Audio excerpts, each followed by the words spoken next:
It looks like... Can we just turn this so I can't see my... Yeah, just minimize OBS there. Yeah. All right. Beautiful. And we are good to go. It's recording? Yeah. Well, we should be live right now. Oh, my man. Just so I know. So we should be live here. Yeah. In Champion Sound Studios. My man. Good stuff. Nice. All right, thanks, Sam. Hit those and let you guys go. Sweet. All right. Thanks, man. So, welcome to the Bardic Inspiration Podcast. Again, I'm your host, and a giant shout out to our sponsor today, Vedinian. If you guys like fiction and horror and sci-fi, go check his info out in the description. And my guest today, the leg lock legend, Rob Degle. What's going on, homie? Not much. Yo, so we were talking about this moments ago.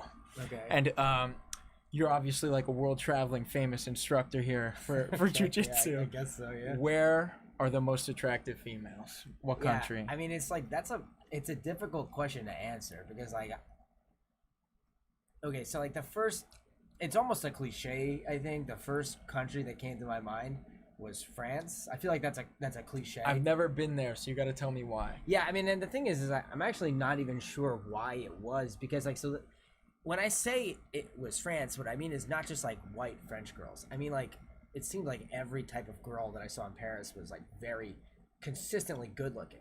They were like really good looking black girls all over Paris, really good looking Asian girls all over Paris. Oh wow. Yeah. So the demographic is pretty wide. Very wide. Yeah. That's crazy. Yeah.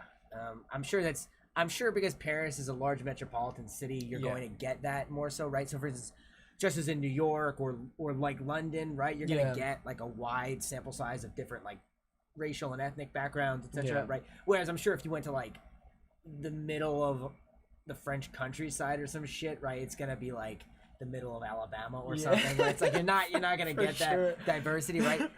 But like I don't know what it is. It's got to be a cultural thing then, right? Like maybe is it the accents? No, it's not that at all. Oh, really? I actually am not super into like French accents. Are you into any accents? Do accents do it for you in any culture? Yeah, there's a few that I like. Like what? Okay, I have a real thing for like, yo, you're gonna laugh. I'm not kidding. Shoot it. I have a real thing for like African accents, and I'm not like sophisticated enough in terms of my knowledge of. So I am pretty good when it comes to geography, and I can point to. If you ask me to point to any country in probably like Asia, Europe, North America is easy, obviously, you know, or probably I could get South America too. I'd probably be able to get them all. Definitely Asia. I can name you like literally almost every country. I might get like Oceania, if you count that as part of Asia. I would get a lot of those wrong. Yeah. But Africa, I do know it pretty well, better than your average person. But I've never been there, and I don't really. I would like to go there someday, hypothetically, to teach jiu-jitsu. But is jiu-jitsu popping there? I mean, the market is not as big there. Clearly, you know, it's when you kind of look at it, it's not. There wouldn't be as many teaching opportunities to do seminars and such. Yeah. So anyway, this is a long rant to me, basically just to say like I don't know how to distinguish. Like if you said to me, "Oh, this is a girl from Eritrea," or "This is a girl from like Kenya," like I wouldn't really be able to distinguish the accents. Yeah. Visually, I could. East Africans are very visually distinct from like West Africans. Yeah. That I could tell you the difference. You could sometimes tell, but like, yeah, just that accent. I'm a big fan of that accent. I like that one. I'm sure there's others that I like. I can't really think of any off the top of my head. Okay, all right. Well, this is one I grew up hearing. Was like a New York Italian girl accent. You showed one in the basement. Yeah, like a couple weeks ago. Emma Langevin, I think is her name. Like, oh my god, dude, like the huskiest accent. Yes, that like Marissa Tomei. Like, oh my god, that's good stuff right there. Like, I don't know, just like a mama used to make. Yeah, jeez, good quality accent there. So that's a good one. Homegrown. But anyway, so just to bring it back to like the countries. I would have to speculate that it's a cultural thing because in Paris, because like, so if they're all good looking regardless of the background, or like if there's a more consistent rate of being attractive there versus other places, right? So I have to imagine it's a cultural thing. Maybe they're more fashionable on average. Maybe that sounds like a French kind of thing. Maybe like they're a little more in tune with like I guess you can see with me, very much not in tune with fashion. I think these are the same pants I wore on the last podcast. I definitely recognize the plaid. Yeah, well, I mean, wear these all the time, but they're dude. comfortable. That's why I wear them. That's like your post jiu-jitsu like getup right there. This is my like everyday getup. I wear these pants almost every day. Those are good driving pants. Yeah, just because they're comfy. So, Yeah. I'm gonna be a little sad when I move to Singapore and I can't wear these as consistently because it's a lot hotter, more humid there. Oh, interesting. So yeah, I'm gonna have to get like a shorts version of this. But anyway, so just to bring it back to like where are the best looking girls from? So that's like, and maybe they like are more conscious about like eating healthy. Yeah. Probably in like a place like Paris. I mean, I'm not, again, I don't really know, but I'm just guessing. There, and then like, I think generally in Europe the things are more locally sourced, like way more locally sourced than they are in America. Like I think Americans are just getting onto that trend with all the organic stuff. Possibly, yeah. So I've heard from guys I met at my old job that were like I worked contracting to this French company that made crepes for the U.S. And like he was saying like, oh man, like everything's like the tomatoes are in the back of the restaurant, they're growing in the yard, Well, that makes sense. That's probably healthier. Than affects like their skin and hair. I don't know. Who knows? More vibrant. Yeah, but like, so to be honest, like I don't really even think there's one place necessarily. But, and I'm also just the thing with me is I'm very open minded about like I like girls of all sorts of backgrounds. I've had, it's interesting because as I look through my life, I've had types at different times. Yeah. And even now, I would say I do have like certain types that I'm more interested in than others. But like it changes a lot, right? Like it's not like a static thing with me. So it's like, you get what I mean? I do. Yeah. So. You're just Mr. Worldwide of jiu-jitsu. Yeah, I guess so. Sure. Yeah. Yo, so let's change the topic a little bit. You have not let this quarantine situation affect your seminar stuff, right? You've actually been doing a lot of traveling, especially as of late. I noticed on your Instagram. Yeah. You're actually doing a lot of seminars right now. Yeah, I mean, of course it affects it, but like as much as is possible, I've worked to like still have a job. And, and so like, yeah, I think the last 4 or possibly 5 weeks, I could be mistaken, definitely at least 4, I've traveled to the good old American South. I appreciate the American South more than I ever have. Yeah. I had been to Texas and Tennessee in the past to teach seminars, and I was scheduled to go to South Carolina at the beginning of the pandemic, but that had to be canceled. So I'd had experience with the American South, but not really like at length. And but now I'm going there pretty often. I'm going down to South Carolina for I've taught seminars twice in South Carolina in the last month. I'm going back to South Carolina again the end of the month. I've been to Texas. I'm going back to Texas, Florida. I've been there twice. So I guess it has to be 5 weeks then. Yeah, I don't know. Nice. But like, yeah, and like I'm also going to be going to Alabama. I'm going to be going to Florida again. I forget. I've got my whole schedule planned out, but I don't remember it all off the top of my head. So let me ask you this. Are these seminars that you're doing like for academies specifically, or are they kind of just like open advertise like, yo, I'm going to be at this location? Yeah. It's more like that. Like I wouldn't want to tell people not to come, right? Yeah, like, yeah. I mean, and if an academy owner hit me up and he said, hey, I want to pay you a large enough amount and it's going to be exclusive to my students, I would definitely not say no to that. Yeah. But I've never done a seminar like that. Again, I'm definitely not closed off to it. At the end of the day, if somebody's going to pay me to do something, and it's good money, I'll do it. Yeah. But like I teach like seminars anybody can come to, right? Like I wouldn't tell someone not to come, right? Yeah. There would be maybe exceptions, like I don't want to go too in deep on this, but like in the past, back when I had taught classes, there was somebody who had like threatened someone, and I told them not to come to my classes, right? Oh like, man. Yeah. I don't want to get too deep into it. Yeah. But like, so I'm not gonna teach necessarily to like just like if you show up to a seminar of mine with like a Ku Klux Klan outfit, I'm telling you to leave. I'm not teaching you. You know what I mean? Obviously. Like I don't care if I don't know how much money you're gonna offer me. I'm not gonna teach you. I'm not gonna be associated. Yeah, I'm not. I do not want this. Not even just that. Like I mean, it is that, but also I just don't want to teach jiu-jitsu to a person like that. Yeah. You know what I'm saying? Jiu-jitsu is not something that I want bad people. I mean, yeah, it's like a weapon. You know, yeah, exactly. You want it to be in responsible hands. Right. Yeah. At the end of the day, if I'm gonna take the time to teach you, I don't want it to be. I don't want to outright know you're a dog shit person. Yeah. Right? So yeah. But anyway, but for the most part, they're very open. And the way I'm doing them now is, I am in the past I had asked, and people always oblige to this, but I'd ask for people to help me, with flights and hotels and such. I'm not doing that now. Now what I did is I planned out the last like September and October. I planned that out ahead of time. And I said, okay, this is where I'm going to be. And then I looked for seminars. Whereas in the past, I would say, hey, I'm coming to like when I went to Asia the last time, I was like, hey, I'm going to go to Asia. Or I was planning another European trip before it got canceled because of the pandemic. And I put up on Instagram and said, hey, I'm coming back to Europe. Who wants a seminar, right? Then they came to me. Well, and they still are doing that. But now the schools know, oh, he's going to be in, South Carolina at that time, right? Yeah. Because I'm going for tournaments. Yeah. So I'm doing is I'm planning my seminars now around my tournaments. Nice. So... yeah, you've been competing a lot, man. yeah, trying to stay active. I mean, I think that it's good in order to improve. Competition offers something.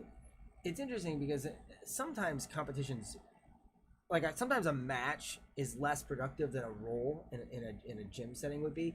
There's a different rhythm and pacing to a match usually than there is to a gym roll. Yeah.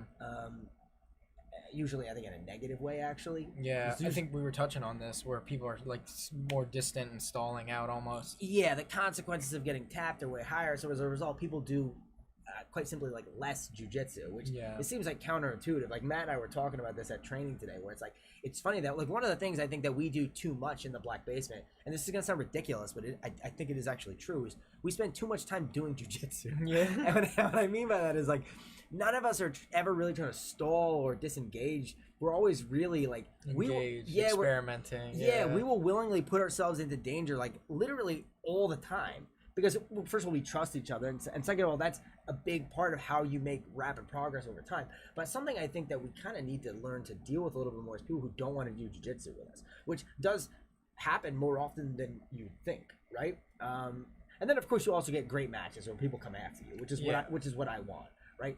It's what I like, because then you get to test what is and is not working. So, and then at the end of the day, also, if you're going to compete, competitions prepare you for competitions, right? Yeah. You know what I mean? Nothing will get you ready to do something like doing it. It, right? Yeah. So the reason I'm still in the United States is because I decided to stay for the trials. ADCC. Yeah, I thought about it, and I was like, man, if I don't stay, I'm gonna regret it. And I want to get to Singapore as soon as I can, but the trials come once every 2 years, and I'm hoping, let's say I don't win in November, right? I'm gonna not likely.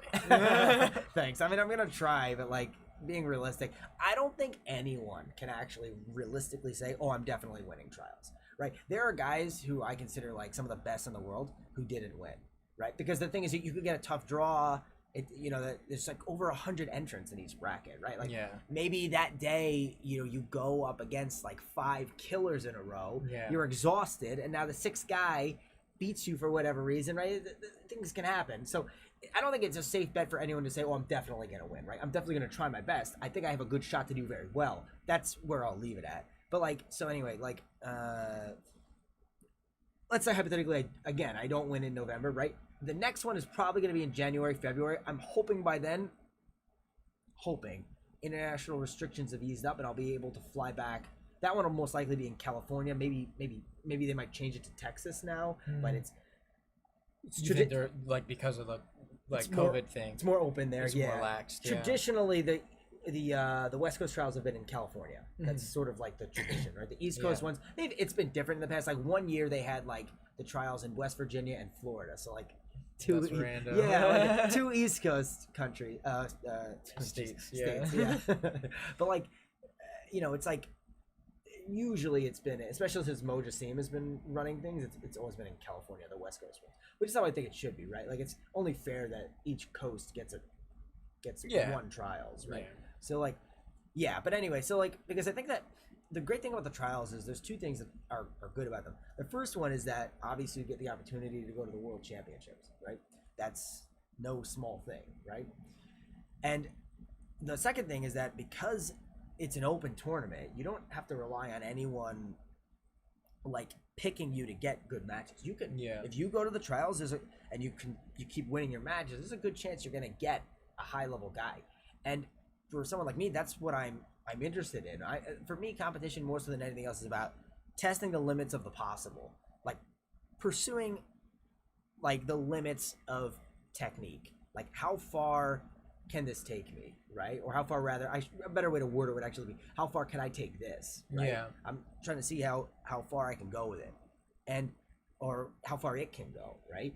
And nothing is going to help you learn that more than going against high level guys, right? Yeah. Like yeah, so like that's the chief interest I have in competition, and the trials allow you to see that. Unfortunately, it's only once every 2 years, so that's why I was like, I don't want to miss that opportunity. Yeah. And these competitions are, for me, primarily about peaking for that. Yeah. Getting ready for the trials. Mhm. I'm sure some people don't really need to do that. Some people probably just can like compete like once or twice a year, Yeah. and like it doesn't affect them. But for me, I've found a lot of performance benefits too. There's some like negative physical consequences to it. Like, so for instance, like I've had sometimes where because I've been competing so much, I've been sore as fuck. Yeah. And I've been training almost every day too. Yeah. You know, and like You were doing 2-a-days for a while there. yeah, I'm trying to do as many as I can of the 2 days, because that's trying to be a serious athlete. That's gonna be to your benefit. But like yeah, it's physically demanding without a doubt, and it's not slowing down because I'm adding now further strength and conditioning in preparation for the trials, because I think that's a glaring weakness of mine that Cool. I'm a very naturally lazy person. That's why I think I like jiu-jitsu. Jiu-jitsu is all about efficiency. Yeah. Right? It's built into the art, like the sort of its character. Yeah. Right? If it wasn't, if that wasn't embedded into our art, we would have a dead art. Yeah. Right? Like one of the maxims of Jigoro Kano, the founder of judo, which it really is where jiu-jitsu comes from, right? The Ju in judo and the Ju in jiu-jitsu, right? It's the same Japanese term, right? We just spell it differently in jiu-jitsu because of sort of translation differences between like Portuguese and English and such. But anyway, so what does it translate to? Ju? Ju is a hard word to directly translate.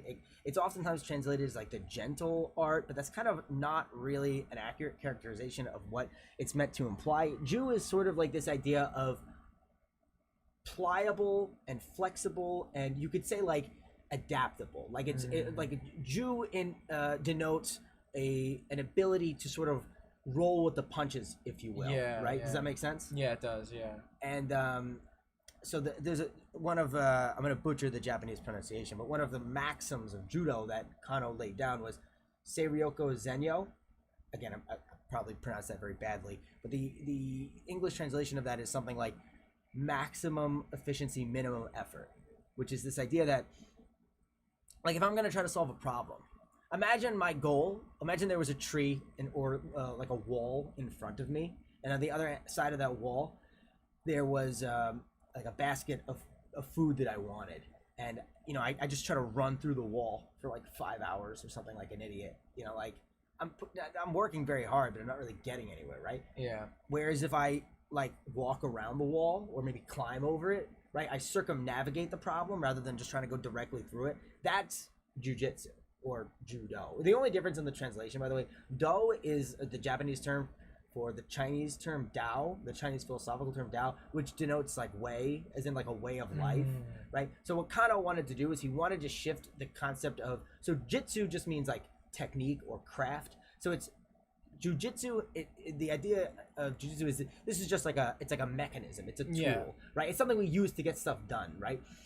Which it is in a way, but Kano wanted to shift that from being just something we use to get tasks done, right? Just something that has like a material benefit to something that has a personal, almost like psychological benefit, where it's a way of life. You can shape your life around this practice. And he always said judo is not a martial art, it's not a sport, it's a way of life. And I really like that a lot, actually. It's a very like it really appeals to my Yeah. overly philosophical Your mindset. ego. Well, I would say not even ego. Well, just like the ego of you. You know what I mean? What do you mean? Not your pride, but like your your Okay, your humanity. Okay, so there you to go. speak. You know. Okay, fair enough. Yeah. But like so. Yeah, and so that's the central difference there. And I mean, it's interesting because like I think judo very rarely lives up to Kano's ideal of what it was supposed to be. Yeah. And like now in the modern day, judo and jiu-jitsu, they're just sports, right? And like you could be practicing judo as Kano thought of it and be like a carpenter, right? You don't actually have to even practice the sport of judo, right? Yeah. You get what I mean? Yeah. Yeah, so like but I'm very interested in Kano, and I do try to think about his the sort of ideas he put forth, and how I can manifest those ideas positively in my own practice of jiu-jitsu, like modern jiu-jitsu. Yeah. Cool, man. That's powerful stuff. That like your ethos is tied directly to that. That's really cool. Thanks. So do you think the only reason I know this is because I filmed your instructionals. But do you think that kind of ties into the way that you teach your the instructionals on your website, robertdegle.bjj.com? Yeah, I mean not directly. Like No. because the truth is like you don't have to give a shit about anything that I think about any of that stuff to get something out of it. You know what I mean? At the end of the day, you could buy those instructionals and digest the information, and in fact this is what most people are going to do, and I would honestly recommend it for most people, and not ever have a conversation made about any of this stuff. Yeah. This stuff is more embedded into my ideas of coaching, Yeah. like an actual student in person over time. Yeah, it makes sense because there's specific. I can't quote like a specific one off the top of my head because you just did it, you peppered it throughout the whole thing, but you kind of like threw some philosophy and just not so much philosophy even as much as just why this works on a fundamental level in life. Like one example is like you were saying about having your back against the floor, engaging the opponent versus turning your back and getting the mobility advantage. Like that has nothing to do with jiu-jitsu as much as it does with natural animal instincts. Yeah, well, I would say that's sort of that's a mechanical principle, right? Yeah. So that's going to hold true whether you are. I wouldn't think of that as like an expression of. So judo, I mean, you can think of this as being like a multi-layered thing, right? I think ultimately of teaching as being fundamentally a very multi-layered process. An analogy that I really like is one laid down by my favorite Western philosopher, Ludwig Wittgenstein, where he talks about this idea of a Wittgenstein. It's at the end of one of his books, the Tractatus. Tractatus is Latin for treatise. He gives this analogy of the work. It's a very logical and organized, very highly organized book, which is why it appealed to me originally. I really liked the organized and systematic nature of the way he was trying to solve what I saw to be very important problems and very fundamental human problems. And at the end of the book, he basically says that I don't want to get too deep into Wittgenstein because it would take a long time. But the idea is that the book is actually, on one level, nonsense. It means nothing. But on another level, it's, in a sense, can act like a ladder that you use to climb up to another point, or you could say a higher realm of consciousness, if you will, or if you want to be a hippie, and then you can then kick the ladder down. The idea is you use it to get somewhere else, right? So a Wittgenstein's ladder, so a good example in jiu-jitsu is like, what do we tell white belts when it comes to crossing their legs when you have someone's back? We say don't do it. Yeah. But we do it all the time at a high level. Yeah. So why do you tell white belts that? Because if a white belt does it at first, they do it in a stupid way that gets them fucked up. Yeah. Right? So you see, precisely. Yeah, so you tell them don't do this. Like if I was coaching someone to teach to play 50-50, I would actually tell them, I don't know if I would say like outright don't do this, but I would try to minimize the extent to which they lock their legs, because you want to learn how to play an open 50-50. But the truth is, at a high level, sometimes you do want to close your legs, right? But the thing is, if you just close your legs, that's like a static way to keep yourself from getting heel hooked. But it's not. If you really want to be good at 50-50, you have to know how to open up your legs and play an open 50-50 game, which is at first going to get you fucked up all the time because it's hard to do. You're going to get heel hooked more often than not. Like if you were in a match and you didn't know how to do this, I would tell you not to do this. But in training, over time, you do want to learn how to do that. So in a sense, you could view that as that coaching advice as being something like a Wittgenstein's ladder, okay? And like on one level, like the work of a coach can be simply to convey information to a student, and I think that's how it should be. I don't think you should ever try to force it to be anything other than that. But ideally, what I'd like to see my work as a coach as being is not just as a way to convey information to other people, but as a way to convey information to other people in such a way that helps them to live better lives. Not just be better athletes, but to live better lives. The trick is you can't force that, right? At the end of the day, like, I would never I don't like the idea of like sort of lecturing people on like life and how to live. Like, I'm very open-minded when it comes to like how people want to live, their preferences. It doesn't, as long as you're not hurting other people.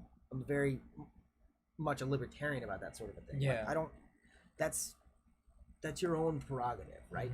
But at the same time, it's almost in a way that like it's sort of like subconscious, where I hope that, and I have a lot of ideas about this, like how this is done, but like I hope that my work as a coach ultimately does allow people to live more satisfying and fulfilling lives, and I hope not in like a superficial, well, I got to do something fun today kind of way. And for a lot of people, it is what it is. Yeah. But I do hope to have a big impact on some people in a way that isn't like heavy-handed. If you get what I mean. Like I don't want to beat people over the head with I hate when coaches like give like life advice. It's not about that. You know what I mean? Yeah, no.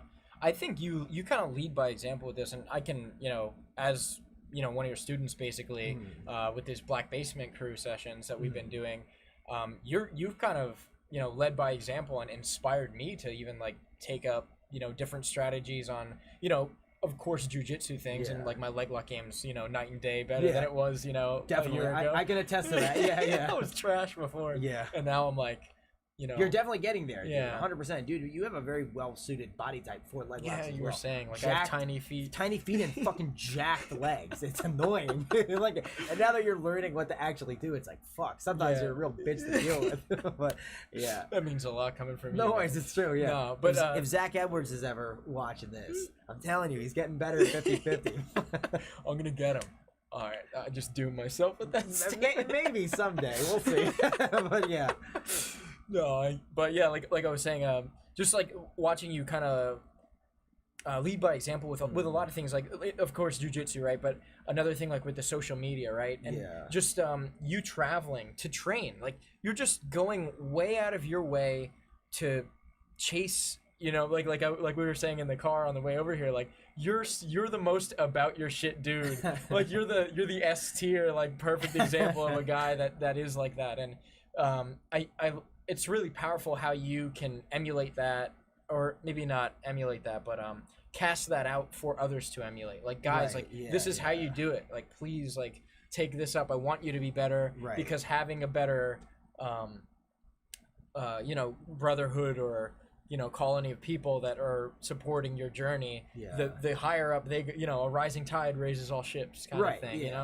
So I really like that you said lead by example, because I think that's really the only way to really lead, right? Yeah. If I'm going to teach anyone anything, it's not by telling them. Like, a competent instructor doesn't tell you things. He shows you things. And that sounds like, it might sound intuitively stupid at first. Like, what do you mean? Of course you tell people things. Yes, but we're not talking about this on a superficial level. We're saying like let's analyze this a little deeper.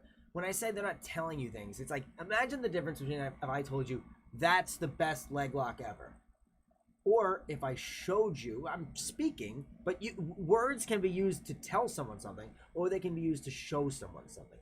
To show someone something is very compelling, right? I don't believe anything anyone says until I see it. Like, I don't care who it is.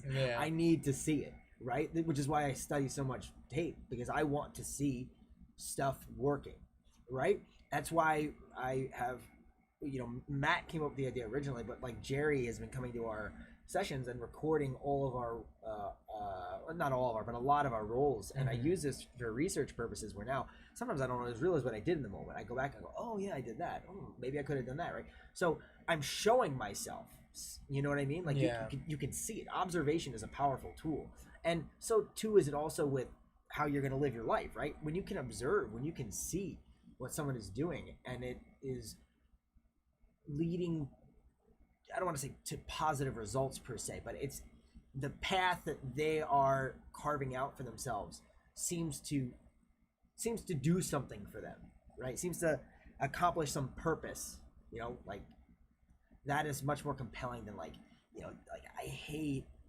quasi philosophical pandering. Yeah. I just really hate that, you know what I mean? But like when you can see stuff, you know what I mean? Like that, that's really powerful. And so like,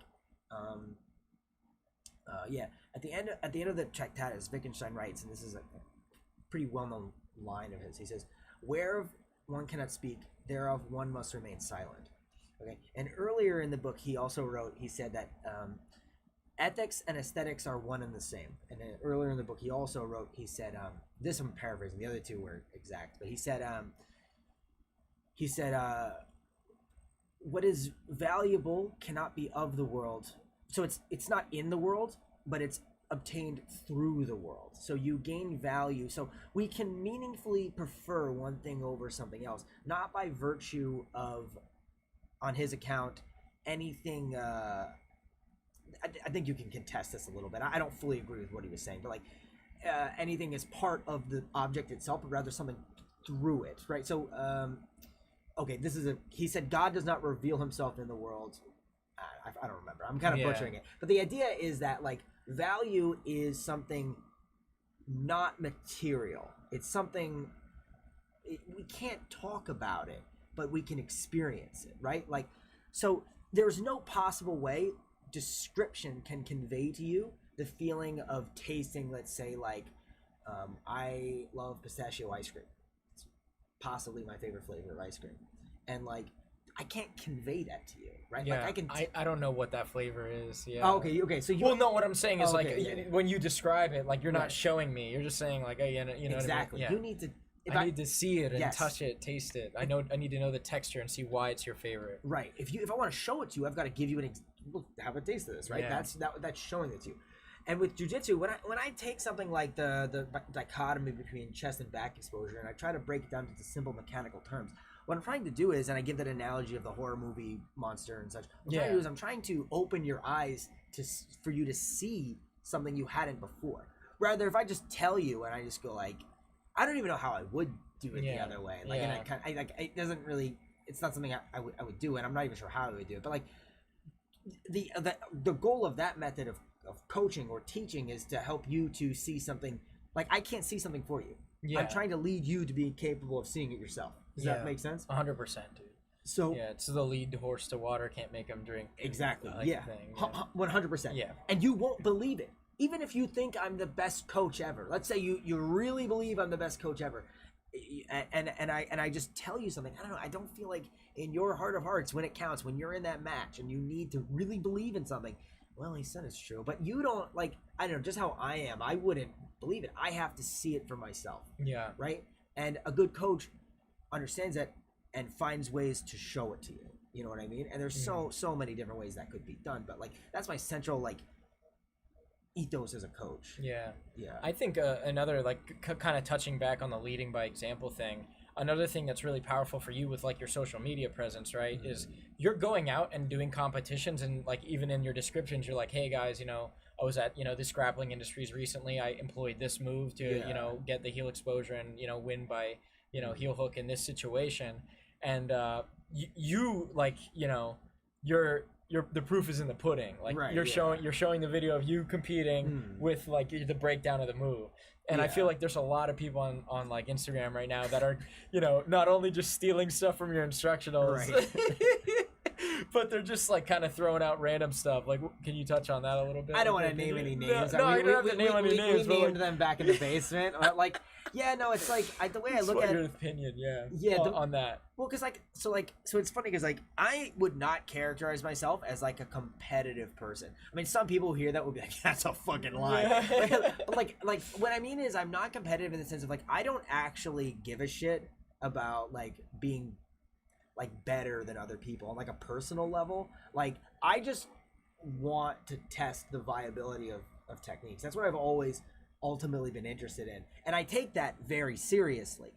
And that can manifest itself as an intense desire to win, because victory in a match, I think this is kind of I'm trying to get away from this way of looking at it because I do think this is a flawed perspective. But in the past, I viewed victory in a match as being an indication that I'm moving in the right direction in pursuit of viable technical strategies and tactics, whatever. Right? Yeah. Like I think that's actually a flawed way of looking at things, because the gaming of rule sets, like what is good jiu-jitsu per se, it becomes like what is a good rule set to display like what you're looking for.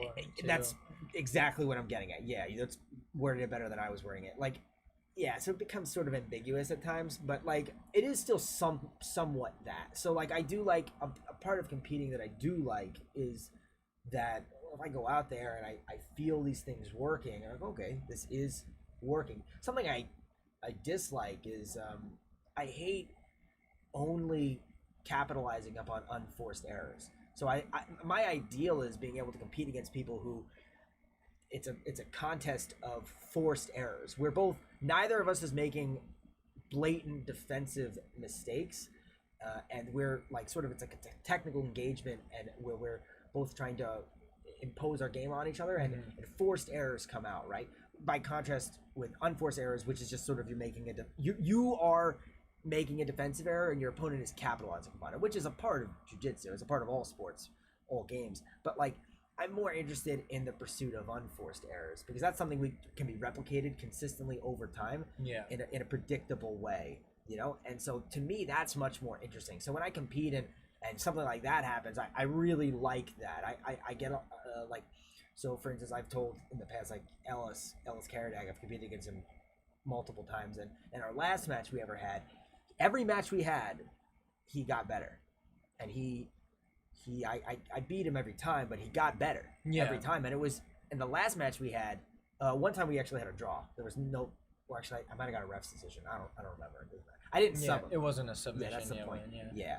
But and then after that one we had another one, and I was forced to make adjustments based upon the adjustments he had made, and I ultimately got the breakthrough and got the win. To me, that is, and I've actually talked to him about this, like I actually feel grateful that he made those adjustments, which forced me to make adjustments, which to me that's what I like about it. Yeah, you felt like you were being tested in the competition setting, like with the way you're looking for it. Yeah, like other people might stall out and not engage. Right. Yes, he was going after me, and he had made technical adjustments to do that, and I was forced to do the same thing. And I look back on that match like very positively, where I'm like, I look at the sequence and I'm like, man, that was so nice. And he brought that out of me.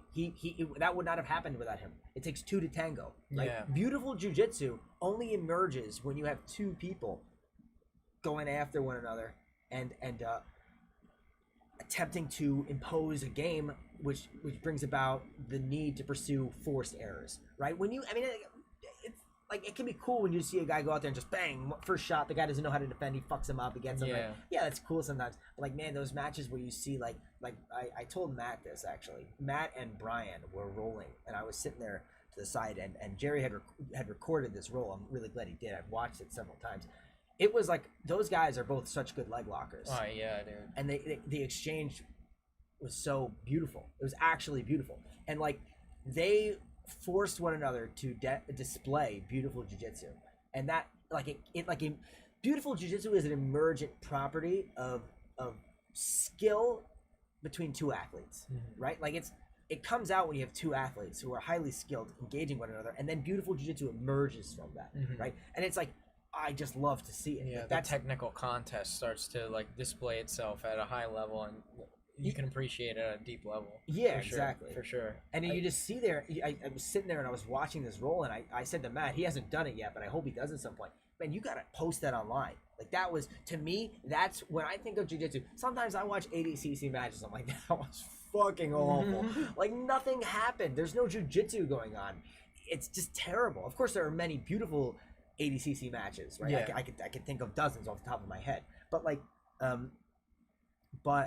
man, that roll to me was an instance of just you know, that's a spicy meatball. You know what I mean? Awesome. No, 100%, man. Yeah. I feel like even today, man, there was some really solid rolls. I was able to just watch on the sidelines and just like I was in there and it was like I was getting adrenaline rushes because I'm like, oh, this is so good. Like there's such high level play right now.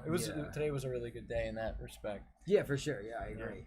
Cool. Lido, for instance, is impressing me a lot with his development. Yeah, he's learning. Like you were kind of telling me like I mean you do this with everybody, including myself. But like you kind of like point out like, hey, this is a thing you need to work on. Right. And he seems to be picking up on this stuff. He's doing well. Yeah, 100%. And it's fun to watch somebody get better over time like that. Yeah, especially because like we're basically like you're driving down to the basement to be basically our instructor. You're the one leading the whole session. Yeah. I guess so in a way. Yeah, 100%, man. Yeah. We're all your uke one way or another. At different times. Yeah. It's awesome. But yeah, let's talk about your competition that we got coming up here. We're doing one in Connecticut. Oh yeah. Okay, sure, 100%. Yeah, change the pace up a little. Well, it actually connects with a lot of these ideas that I'm getting at with engagement and such. Like, we'll see if my ideas about this rule set are disastrous or not. Well, you know what? Actually, before we even touch on the comp, let me add because I think I asked you this in the last podcast, and it's kind of like an open-ended kind of question that can be engaged in different ways. I kind of want to try asking it in a different way. Can you tell me what's your least favorite rule set to compete under, and what's your maybe your favorite one? I don't think I should say what my least favorite rule set is because I don't want to get in trouble with certain people. I think it's depends. Like me personally, I like sub only. And I'm just terrible at points, and I fucking hate guys that play for points, and that's just me. You know what I mean? Like it's my fault that I'm a bad guy. I'm bad at sprawling, and I get taken down more easily than some guys. And then people shit on me for playing guard sometimes. It's like, fuck you, dude. Yeah. You know what I mean? So it's my own reason. So I think sub only is an born out of an understandable frustration with shitty points systems. I mean, the tournament we're running is actually, in fact, a sub-only tournament. But my ideal rule set would not be a sub-only rule set. I would prefer for you to compete under, or just period. Oh, okay. I mean, I don't know. I'm not sure. I have different ideas. I mean, I know what my central goal is, what I would want out of a rule set, and I think very few people look at rule sets in an honest way. I think people oftentimes fall into the trap of just saying dumb shit about rule sets and I just want it to be exciting. Okay, that's okay. What is that? I don't know what that means. You gotta define that for me. What is exciting to you might not be exciting to me. Right? My favorite match, maybe ever, is Ross Nichols versus Jt Torres. Just off the top of my head. There's other matches maybe I can think of. It's a match that I really love, and not much happened in that match. I mean, it's in terms of big, exciting, crazy things, right? There was a lot of really subtle interesting technical things. stuff. There was that match was a match with a lot of engagement. The whole match was, no one was stalling in that match. That's a big part of why I love it so much. But you don't have those big crazy moments. There's no flying triangle in that match. Right? But to me, I don't care about the flying triangle. Whatever. Yeah. If it happens, that's cool, I guess. But to me, I'm more interested in seeing a technical exchange, right? But anyway.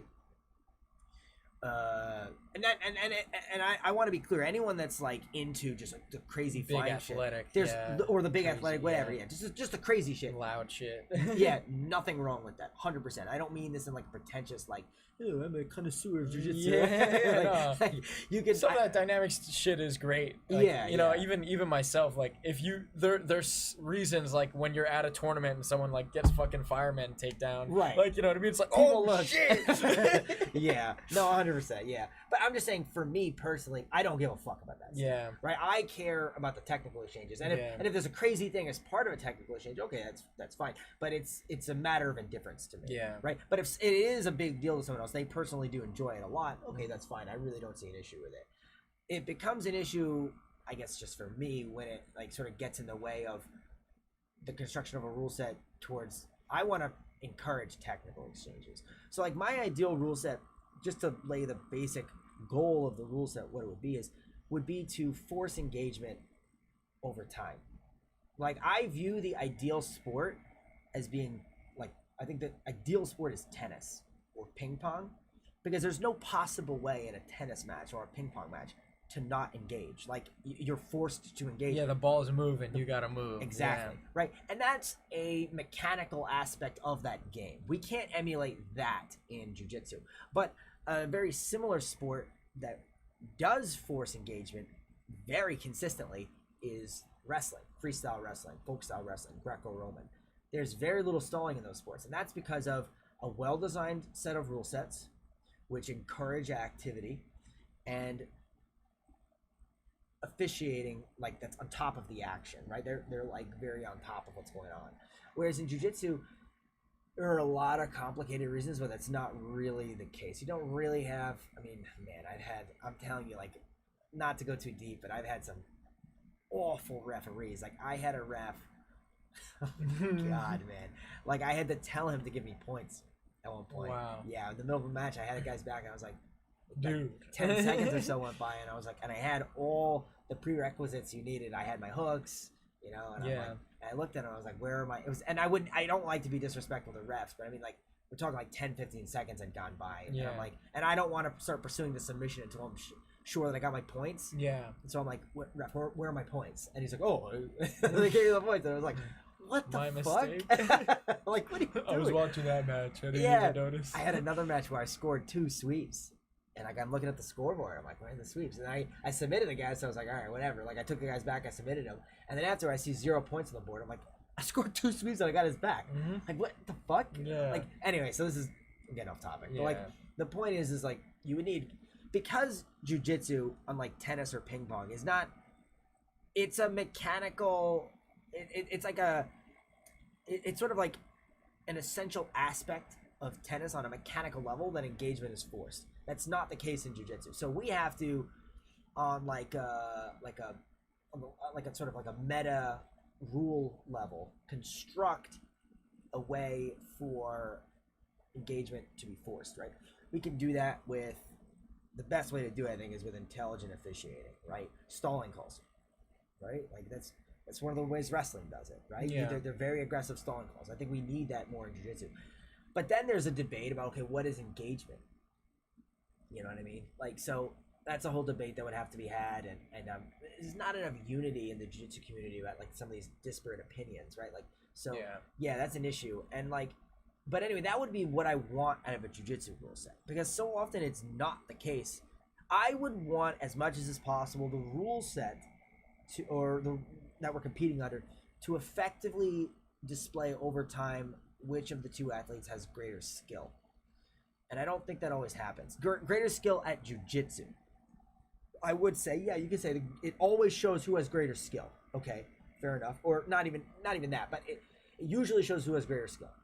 But I would say greater skill it could be at jiu-jitsu. There are cases where that's been true, but there's also many cases where the greater skill demonstrated is of gaming the rule set. And what people usually do is they throw their hands up and they say, okay, all rule sets can be gamed. Yeah, okay, that's true, because it's a game, right? Of course you're going to game a game. That's what you do, right? But we want the gaming of the game to be jiu-jitsu, right? Like, you know what I mean? Like, you want the gaming of the game to be jiu-jitsu. And so sub-only seems to me to be this very well-intentioned attempt to remedy that, right? I don't think it succeeded very well, or at least like the EBI format didn't. I think it's better than many others, but it didn't, I don't think it achieved the central goal of what it was trying to do. Anyway, let's move on from this topic, because I'm going on another podcast this week, but this is like a central focus, and I don't want to say everything I have to say about it, because those guys asked me to talk about this specifically. I got you. Cool. So let's we'll leave it at that. If you're interested in hearing more, I'm going on a podcast on Saturday. Check out his Instagram for more information on where that's gonna be. But yeah, so Like I'll just like end my kind of thoughts on that. And, Okay, yeah, for sure. Like what I was saying, like with the big dynamic moves, that's like a big hype thing. Yeah. Where like what you were saying, where you like to watch, that for me, that's a more suspenseful thing where I'm like nail biting, like oh man, like he's just passing the leg off. Oh, that guy just escaped. Like when I see the technical stuff, it's getting my serotonin and dopamine firing in different ways. Right. You know, from the hype, So like big moves. I'm gonna lie, I do want to talk about this a bit more, Yeah. just because you have personal experience about something that I'm also very interested in, that I think we as a community in jiu-jitsu should be learning from. Okay, a fighting game tournament, right? Smash. Let's go. No, for real, No, man. for real. Let's I think dive in. jiu-jitsu Man. can learn a lot from the fighting game community in terms of how it structures tournaments. Okay, like talk about a Smash tournament. How is a Smash tournament structured? So yeah, all right. I'll tell you right now, like how I have structured mine I'm not in the asking you past. how it's. I'm not asking you how you would. Yeah, well, Sorry. I'm saying like how I've done it in the past. Okay. I stumbled on my Like a words. standard- and I go off Okay, of like the okay. Genesis rule set, which Okay, is like okay, yeah. like it's the ADCC of Smash. Okay, right, fair enough. That's probably what I'm familiar Yeah. with. Then. Okay. So it's basically a best 2 out of 3, Mhm. 7 or 8 minutes on the clock depending.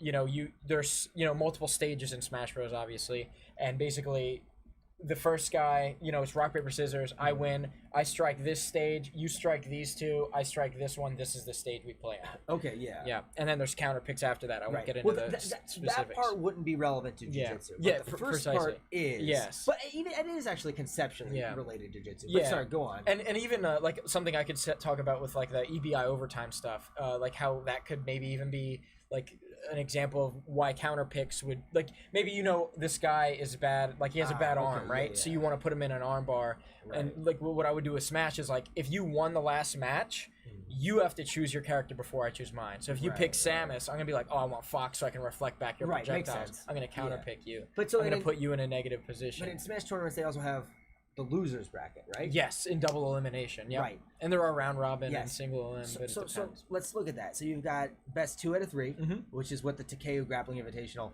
I modeled the Takeo Grappling Invitational off of tennis and fighting game tournaments. Like I tried as much as possible to emulate those models because I think they more accurately demonstrate skill Yeah. than your average jiu-jitsu match does. And that's because if I take, let's say I take a statistical prediction and I run that model one time, okay, I get a result. And then I do it 1,000 times. Which is more likely to accurately give me a useful prediction? The one that you run multiple times. Exactly, right? It's the same with skill. If I want to more accurately display who's a more skilled competitor, or I don't even like thinking of it in terms of that, but like accurately in terms of who's what they're coming at people with, the techniques they're demonstrating, what's a higher level, so to speak, right? Like I want to simulate the model as much as possible. I want people to go after each other as much as possible, Mhm. right? Like, so for instance, in the fighting community in Smash, right, you got best 2 out of 3. Mhm. In jiu-jitsu, we usually one and done, right? That's not enough, It's It's not not enough to see like Yeah. what truly would come out like, Yeah. on top. And it's because the matches are so drawn out because there's so much disengagement. Yeah. It's hard. How do you disengage in Smash? Well, I'll say this: there is some gaming the system kind of shit in there Okay, too. fair enough. Where like, let's say I'm a stock up and I see 1 minute on the clock. I'm gonna try to spam and camp as much as I Yeah, can and just fair hide enough. off the stage. So there's Okay. ways to game that too, but it's definitely a lot like more I think difficult. yeah, it is. It's more difficult, and I think a lot of things, including jujitsu, at a higher level. Yeah. Both guys know how to engage from different ways. Right, okay. Different Fair points. enough. But so, and just to continue with the point I was making, so you've got best 2 out of 3, and you also have the losers bracket. So there's like really like if you fuck up like 7 times, if I fuck up once, right? Yeah. Rather, if I fuck up 7 times, okay. If you fuck up 7 times, you probably just suck, Yeah. right? Like you got to work on Back that. to right? the drawing board. Yeah, back to the drawing board. We got to figure out what's going on there, right? But like, if you only run a statistical model once, the prediction you're getting isn't really useful, right? Like a sample size in like a scientific experiment. If I told you, oh, this scientific experiment predicts that if you eat tomatoes, you will die tomorrow. You'll get hit by a car, right? Because I fed a tomato to my friend and then he got hit by a car. Right? Like, that tells you nothing useful. It is literally true that yes, that happened, right? Maybe you gave the guy a tomato and he got hit by a car. Correlation without causation. Yeah, it dog. doesn't tell you anything, right? Like, so I want to like stretch out that like test, so to speak, right? So, and like the trouble is, people are like, well, no one wants to watch that. Well, people watch fighting game tournaments, right? People watch like boxing matches are way longer. Although you could argue like, right, there's one knockout and then you're done. Well, that's kind of like part of that is also mechanical. Like if you get knocked out, you can't. It would be dangerous for you to keep fighting. Yeah, of course. But I think like a tap, you can keep going. So in the Takeo Grappling Invitational, what I wanted to do, we're not doing this because I don't think anyone wants to do this. Yeah. What I wanted to do was a 30-minute match, and it was a ref who was giving people stalling calls, and I didn't really work out how the stalling calls would work because I was going to do it sub only, so I don't really know how the stalling calls would matter to people. But I don't want to DQ people. That's kind of a lame way to end the match. But I don't know. If I could, I would like to figure out a way to really force the engagement of the athletes. And it was 30 minutes. Most subs win. So a sub doesn't end the match. It's 30 minutes no matter what. It's who's getting the most subs. Because that's it's like a tennis match when you're rallying back and forth, right? You lose the rally, right? It's not the end of the match. You got another rally to go, right? That's the sub. All right, you lost the rally. You're both engaging with each other. All right, you got sub. Okay, let's go again. Let's go again. Let's go again. Let's go again. You know what I mean? So some people might be like, this is fucking retarded, Rob. Like, shut the fuck up. And maybe it is. Maybe it is. But, like, I hope you understand the goal, right? You know? And then as an athlete also, you just have to live. There's, like, a real politic aspect to this, too, where you just need to, like, shut the fuck up and practice the rules, practice skills that are relevant directly to the rules that you're competing in, and just do it, even if you don't like it. If you want to win, that's what you got to do. I hate complaining about, like, I will shit on rule sets till I'm blue in the face. But if you lose a match because of an aspect of a rule set you don't like, you could complain about it, but also shut the fuck up because, like, you knew what it was going. Yeah, you went in. You paid to do the competition. Right. Yeah. Like, I hate people like, bro, fucking. Like, I'm not gonna say who, but it's a competitor. I was watching an interview the other day where he did EBI and he didn't like it, and he was like, afterwards, like, oh, that guy never would have got my back. Yeah, I agree, he wouldn't have, but you knew that going in, though. You know what I mean? Like, so I don't know what to tell you. Like, But at the same time, if it comes from the place of, we also don't want to discourage criticism because that's how we like stay stagnant. Yeah, that's really what happened. The reason why a big part of why jiu-jitsu is such a quasi sport is because people don't. There's not enough intelligent criticism of things such as the rule set. People always just throw out like empty bullshit things like, "Oh, you can game any rule set."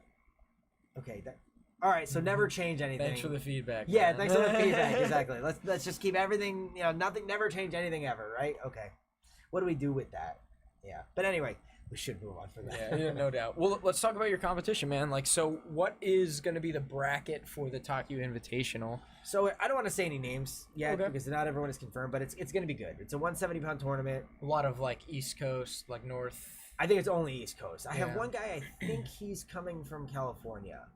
I actually got to DM him because his student DM'd me about him. It's funny, I'm talking to one of his students. That's funny. Yeah, his student DM'd me and said, hey, man, my coach is interested.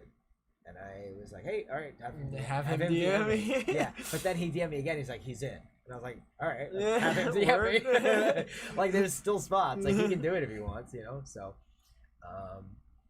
yeah. And a big part of why I'm running the tournament, and we're also, just to mention briefly, we're also going to have super fights. So I'll mention, Zach is doing it. I feel like I can say that. Right? Yeah. I don't want to say who's in the tournament just yet because not everyone is booked. But so do you want to talk about, like, how many matches you are going to be at the Not event? sure. Okay. Not sure. Right now we got 6 super fights. Okay, 6 super fights, and then shooting for a 16-man bracket. 16-man, and that's like 170 pound. 170 pounds. Yep. Yeah, 77 kg to the non-American. But like, I only know the kg weights because of ADCC. Yeah. So I've learned it because of that. But like, what I was gonna say was, fuck, I don't remember what I was gonna say. Oh, we were just talking about like I don't know what you were about to say, but I asked you like what can we expect to see as far as like the super fights and everything. Yeah. Sorry, what I was gonna say was, and a big part of why I'm running this event, I'm sure people are like, why is Rob running an event? Is because I want to gain experience doing it because I want to do that when I get to Singapore. Yeah. I want to run. I've actually already started talking to some of my Singaporean friends about this because like you have to ask yourself like a big aspect of what. Like, oftentimes people think of high skill or high proficiency in any endeavor as being solely the result of individual genius. And that's so rarely true, right? That is an aspect of it, right? Individual genius is an aspect of the attainment of, like, like your own individual effort, right? The work you put in. It's a big aspect of it, but also access to information.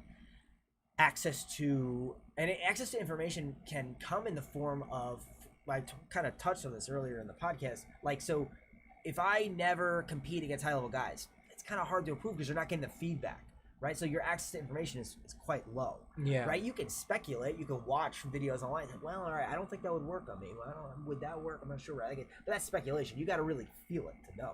And so what I want in Singapore, there are some tournaments, but they're mostly IBJJF rules, and there's not a real thriving competitive community, I would say, especially for Nogi. Yeah. And really for Asia in general. Yeah. Asia and Europe, like do you think Europe is much better. Yeah. Europe is significantly better. No, this is not true for Europe. Okay. And I would argue it's not true for Japan either. Japan has quite a lot of good Nogi competitions. Historically, Japan has been one of the strongest performing grappling countries like in the world. Yeah, so you cannot levy this criticism against Japan, and to some extent also Central Asia. Kazakh, Kyrgyzstani, Uzbek grapplers usually much stronger than others in the region. Interesting. I would never have pegged that. Because I would guess wrestling, but they love jiu-jitsu out there too. Yeah, it's very like noticeable. Yeah. But so anyway, so like what I want to help remedy is the situation.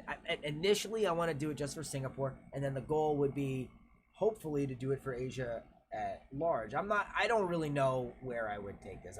This is very early stages of thinking, but like the idea is I want if I'm going to coach in Singapore with the goal of producing high level athletes, a big aspect of that is that they have competitive avenues. They can go compete. That is an aspect of access to relevant information that they're going to need to develop the prerequisite skills to compete at a high level. Dude, there's no fucking way. If you take a guy and they've never competed before, and especially at a high level, and then you fucking, like, you could win ADCC trials in Asia and honestly not really go against anyone that good, hypothetically. Maybe that'll change. I'm hoping to change that. Right? Maybe less so now because you got the Australian guys that are quite good. Typically, the countries that have done the best in the Asian trials have been Australia and Japan. That's the top two. And then you got like Central Asian guys. Like, that's kind of it. You know, and then you'll get a random guy. There was a Georgian guy who won. 1 year, a bunch of Korean guys won because they held it in Korea. Like, so you get your guys here and there. But like, so for instance, like a Singaporean has never won the trials, right? That's one of my first big goals. I want to change that. You know, I want to produce a student to win the trials. I mean, I actually don't give a fuck if they're Singaporean. I just want to produce a student to win the trials. You know what I mean? Like, that's my first goal. Training under me, residing in Singapore. That's where I'm going to be residing. Right? And so, I want to produce a tournament. I was maybe thinking I could do like 3 times a year. Like a super fight show plus a sub-only tournament. Probably just do regular EBI rules rather than these wacky Takei rules. But these wacky Takei rules are just something it's cool. I think like even with my early Smash tournaments that I was holding with the Hero and the Bard project thing that I was doing, we were kind of like allowing some stages to be counter picks that aren't really legal. It's like, you know, let's be a little more flexible. Let's like, this is the first tournament, like shit's gonna go wrong.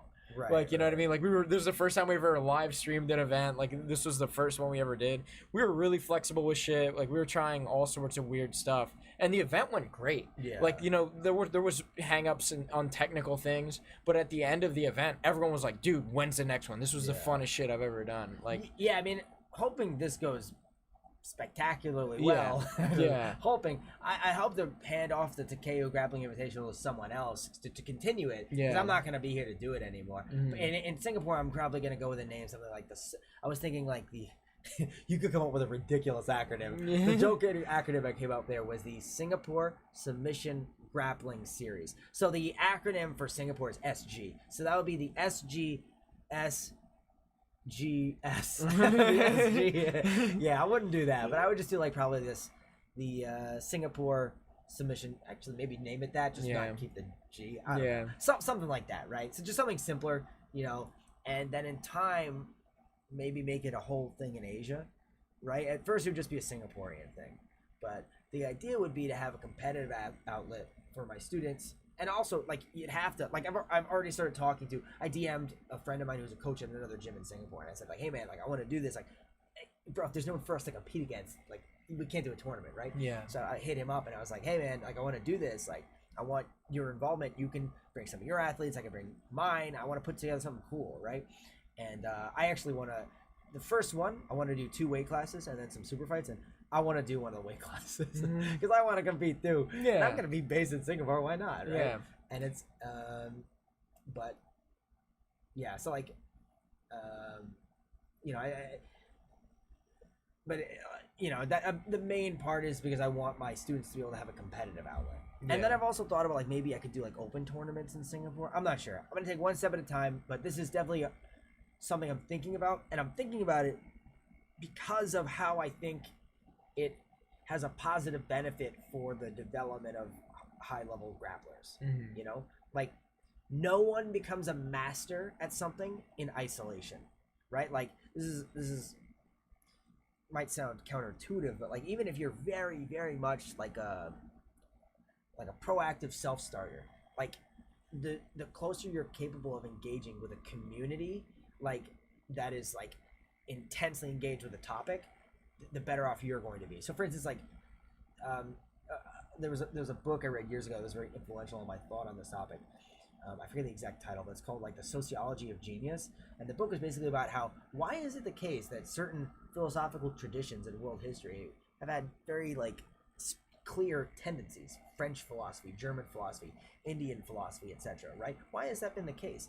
And it's because you know you're sort of bouncing, your ideas are bouncing off of other people's ideas within that given community, so your ideas are going to reflect their concerns as you know, and because that's going to affect your concerns. Similarly, like if I'm training, let's say in an environment where like all of my training partners have fucking super dangerous kimuras and straight arm locks, you better fucking believe that I'm going to adapt to that environment and develop really good defense to that, right? And counters are going to emerge and such, right? And the more we can create that kind of an environment in Singapore, the more the country will be capable of producing high level, or anywhere really, producing high level athletes who can compete on a world stage, right? Which is what our goal should be. The goal shouldn't be I'm the best in Singapore. Okay, a tiny Southeast Asian country, or like you know, good talk, man. Yeah, that most people couldn't point it to on a map, right? That doesn't mean anything to me, right? That's where you want to start. Okay, fair enough. But then you want to be the best in Asia. Then you want to be the best in the world, right? Then you can go to the Galactic Federation. Against the octopus monsters.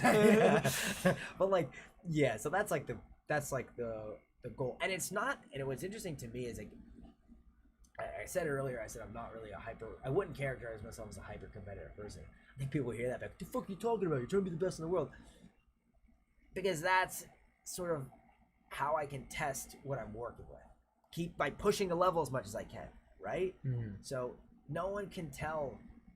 I mean, this guy's kind of dicey, so never mind. I was gonna say no one can tell the guys who win all the top tournaments that they suck.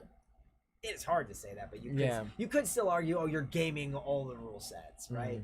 I don't really think that's... No one's going to listen to the guy critiquing. The guy who has all the championships. Yeah. But anyway, I think you get the point that I'm making. I do, yeah. Yeah. So your record is like pretty serious in, I think, the grappling industries. Yes, sure. Yeah. Which one's the one that you have like the most wins? I'm number one at grappling. Yeah. For what it's worth, I mean, dude, it's worth something. Like touching on what you're saying. Like, who the fuck am I to say anything about like you know? Oh, he's gaming the rules. No, he's nobody most really like takes majority of his fucking wins are submissions, bro. Like, Yeah, what are you talking about? I've kept track of all my matches I've ever had. I don't remember it off the top of my head, but I do believe I know how many losses I've had. That I know off the top of my head. I think I've had something like 139 wins, something like that. It's on my Facebook. You can go check it. You post about it. Yeah. Because I keep track of it. Yeah. And then I have 16 losses, and with 7 submission losses. I've kept track of all of that, and I've only had, I think, 10 non-submission wins. So I've had something like 129, 130, something like that submission wins. That's pretty wild, man. Yeah, I've kept track of it since white belt. Yeah, I've kept track of every match. I have most of them on video. So if anyone put a gun to my head, show me all your matches. I have a lot of them. I have I think something like 90 recorded, maybe more than that. Yeah, but I have a lot, and But like, yeah. Anyway, why were you bringing that up? Yeah. Well, I was bringing that. I'm glad you asked. I was gonna kind of go into like what are some things tournaments could do better for the athletes, like in your opinion. Like you don't have to be specific and say like, hey, grappling industry sucks. They need to like, they need to stop. Reffing. Yeah. I will say grappling industries needs better reffing. Okay. I like the guys that run grappling industries. I really like grappling industries a lot. They're probably my favorite tournament to compete in, but. Yeah, the reffing is bad. Yeah, they gotta. Sometimes you'll get good refs, but they also get like disastrously awful refs. Yeah, you know. So it's like at the end of the day, like, look, these tournaments are trying to keep their margins low, right? I understand from a business perspective, right? Like, and also that keeps like I appreciate tournaments for even running. You know, I mean, so it's like I don't want to shit on them too hard for making mistakes. Yeah, right? But like as a high level competitor, I think it's your opinion matters. That's why I kind of brought this up. Like, if you could pick a few things that like as a guy who does these fucking over 100 competitions since the beginning of his career, like you've been around the block. You've seen some developments. So what do you think like are some things worth looking at? The difficulty with that question is that I can answer for me, but I can't answer for everyone. Of course, yeah. So for instance, for some people. They'd be like, I want more fucking fireworks. Why are there no pyrotechnics? Yeah, my fight to win walkout. Yeah, I don't care about that stuff. Yeah. That's not that, again, this is like the flying triangle. There's literally nothing wrong with that. Yeah. Right? Like if someone said to me, oh, you're going to compete on a big stage and there's going to be crazy fireworks everywhere and there's going to be blah, blah, blah, this shit, right? And just whatever. And the rule set's great. I'm like, oh, okay, the rule set's great. All right. I'm happy. That's all I want. You know what I mean? The other stuff you can take it or leave it. I don't care. Yeah. Right? It doesn't make a difference to me. But as long as the rule set's good. But that comes down to the fact that I'm very much a purist, and I don't care if it's entertaining to the average guy. And that's the average guy. Yeah. Yeah. So the trick is I do care in terms of there's always a balance that has to be struck between like finances, right? We're not gonna make money in jiu-jitsu if people don't want to watch it and do it. So there has to be kind of that like crazy exciting element to it, right? And I do understand that. Professionally, I understand that, but personally, I don't care about it, right? Telling someone, listen, this is a very difficult art through which you can refine yourself as an individual and grow. Most people are like, yo, shut the fuck up. Bro, how do you choke this guy like this? Yeah, they're like, I don't fucking care. Like, you know what I mean? Like, yeah, I totally get that. So it's a balance. I think the tournament which struck that balance the best was EBI back in the day. Man, EBI, I was rewatching EBI 3 last night. Fucking, it's just such a good fucking tournament, man. It was the best tournament that ever ran, in my opinion. Other than, the only other tournament I would put on par with it, maybe Kasai. Because they both have their issues. I kind of like Kasai better. I personally like Kasai better, but I think EBI maybe was more sexier to the common fan. Yeah. Right? More crazy shit happened in EBI, but Kasai were high level matches. But I hope Kasai still is around. Yeah. I really, really like them a lot. But like, I'd say Kasai is my favorite event, period. But like, yeah. So again, like, what do I want? What would I improve? It's different than what I think a lot of people would. Yeah. I'm not gonna say that. I would just say what many people would. I don't want the lay jiu-jitsu practitioner. Maybe, yeah. I don't care about like crazy shit. Yeah. I just want to see the craft of jiu-jitsu taken as far as it can. Let's really push this, right? And I look at enviously at things like tennis and smash, and I'm like, damn. They're doing that there. Yeah. I wish that's kind of what I viewed when I decided to pursue jiu-jitsu very seriously, and I kind of always viewed it as that, right? Like I really love the Smash documentary, like what I'm the melee one. Yeah, the melee. Man, I love that documentary, and I was always like, damn, like this sort of pursuit of mastery, like this is what I'm after, right? Yeah. In this sort of like community, yeah, and like, but it's not really. It is that, but competitively, it's not really that. It sort of is that, but like it's sort of like if you're gonna do that, you're doing that in spite of the rule set.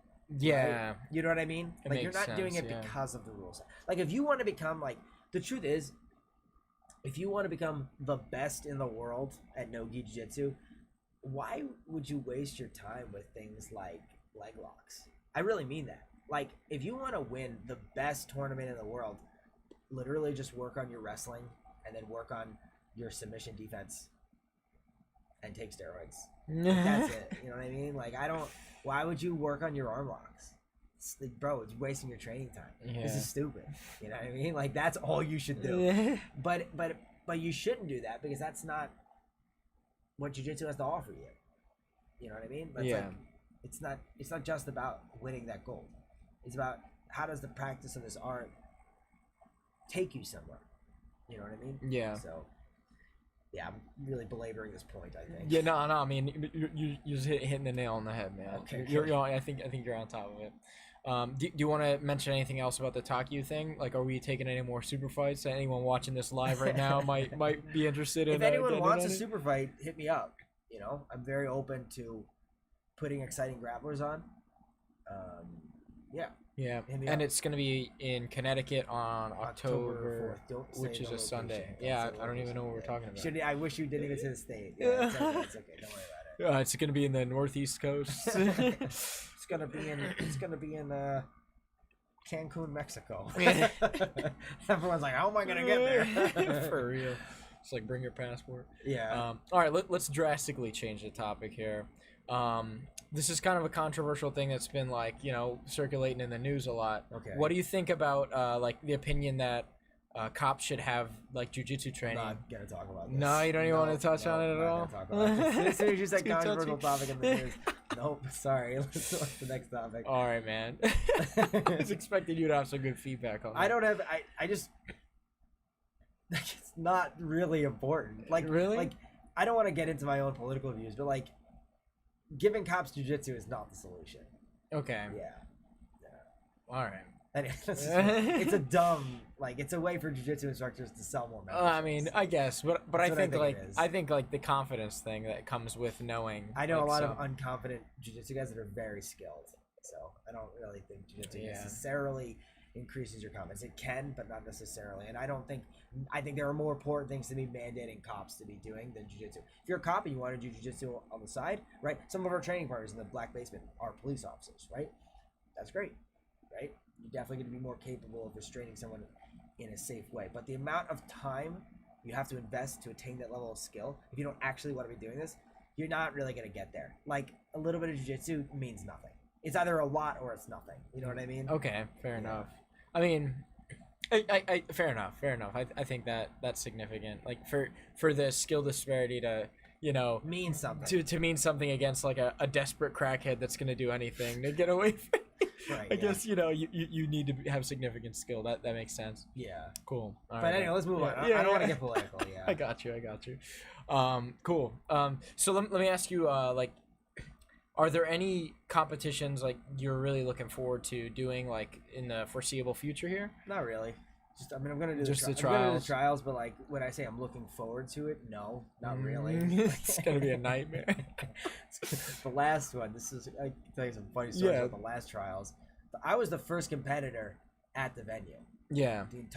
There were hundreds of competitors, probably like 600-700 competitors. I was the very first one there because I have very bad insomnia, and I like also when I have like this constant fear of like not getting up on time for things that matter. So like I didn't sleep that night.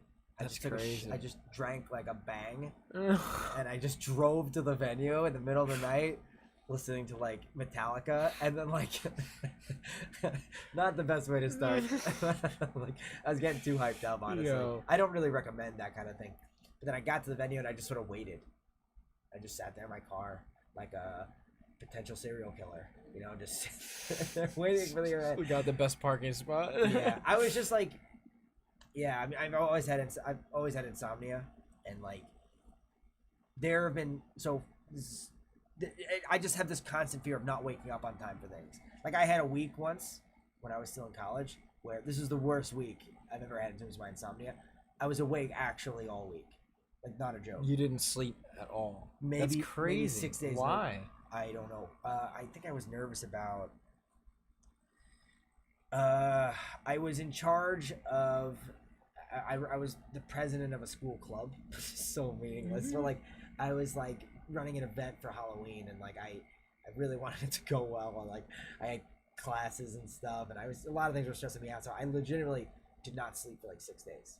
Yeah, and I remember being in a statistics class and just thinking to myself, that was when I finally fell asleep in the statistics class, and I thought to myself, like, I was like, I feel like I'm gonna die.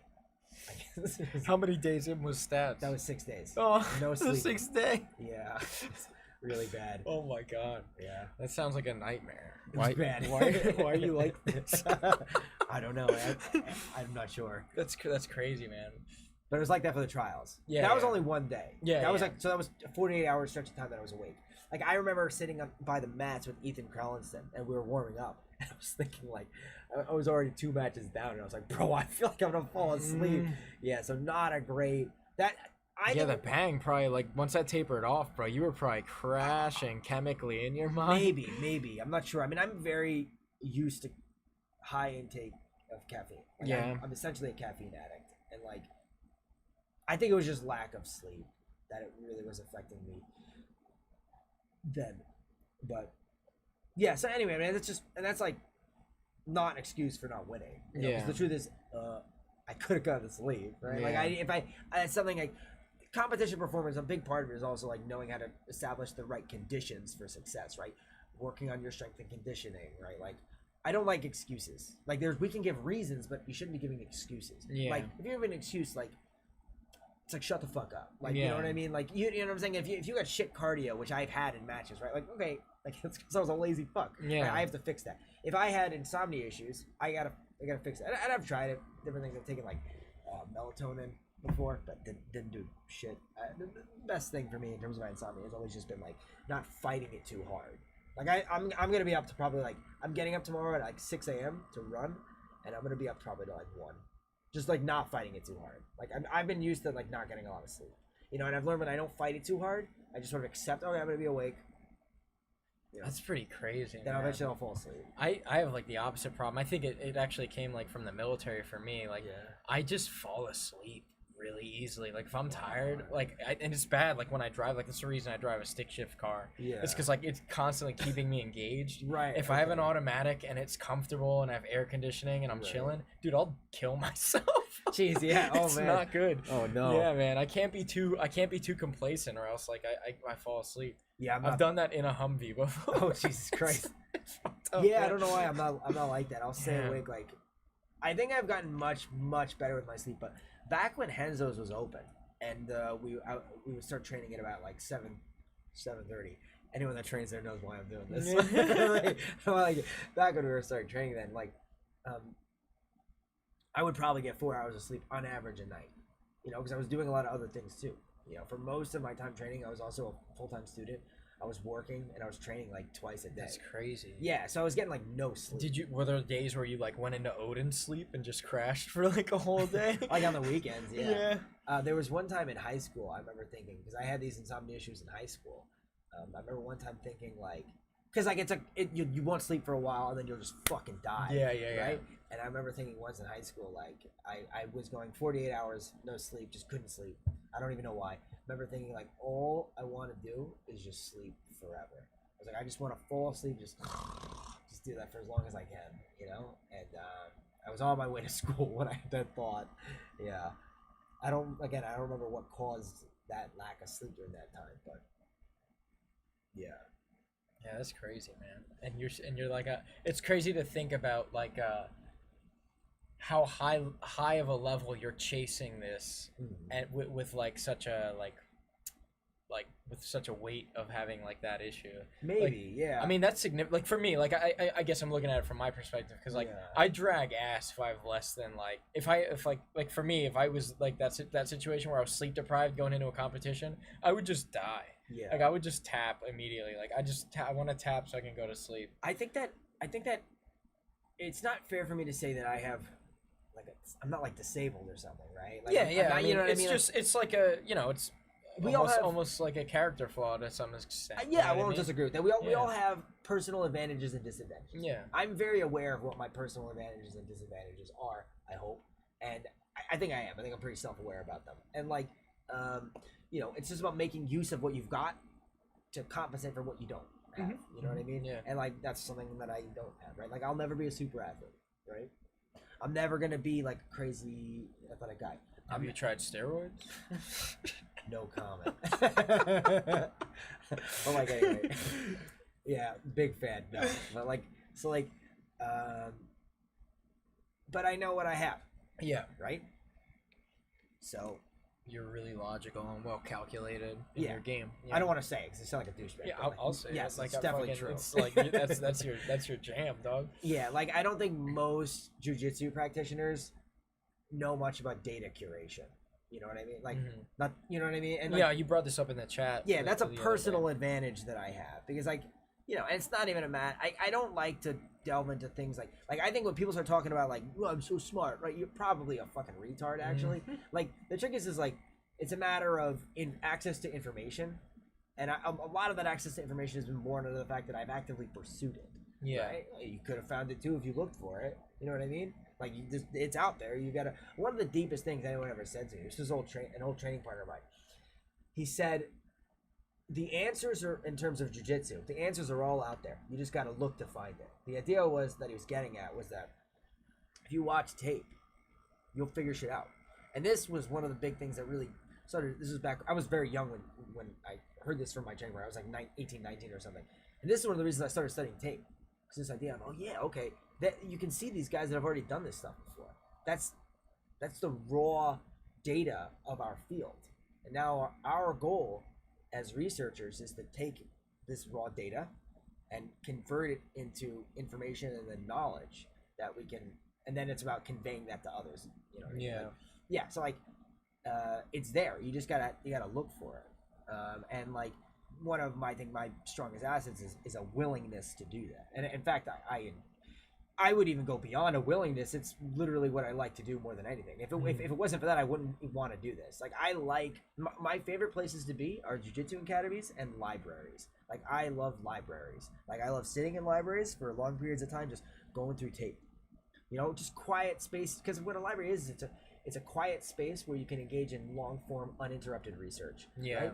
And you can observe patterns and make predictions about trends, and then you can go to the Jiu-Jitsu Academy, which is in a sense like the laboratory, and then test the predictions that you were making. Okay, is this true? And that can only be done if you're in a place that's like good. You know what I mean? Like, Yeah. People are operating at a high level, right? So you see how this stuff is kind of connecting. I hope. Yeah, right? yeah. These No, different things that I 100%. like. Yeah. Yeah. And so I think like even touching on that, I think I heard it on Rogan. I can't remember who he was talking about, or talking to, but they were saying like hard workers always beat like people who are, you know, high IQ. Right. Because like laziness is a bigger problem than, you know, yeah. lack of intelligence. To, you know, on, you know, without going to the extremes. Right. Yeah. No. There's obviously always going to be outliers. They're just fucking like hyper extreme individuals. Mm-hmm. Those are the exception, not the norm. One of my favorite quotes on the concept of genius was by Ludwig Wittgenstein, where he said, he said, a genius, the only difference between a genius and any other honest man is that the genius has the capacity to concentrate the light within him to a burning point, like a magnifying glass. Slightly paraphrasing. Mm-hmm. Like, the idea is that it's not, so to speak, like innate natural talent that makes a genius, right? That's how people oftentimes like to imagine it, but I think that's really more so a coping mechanism, because they don't want to put in the work. But really what it is it's focus, Mm-hmm. right? Intense, long, and not in everything. I would never, no matter how much I focused, be able to play in the NBA. It would never happen. I have physical limitations in that area, Yeah. right? I can't jump that high, right? But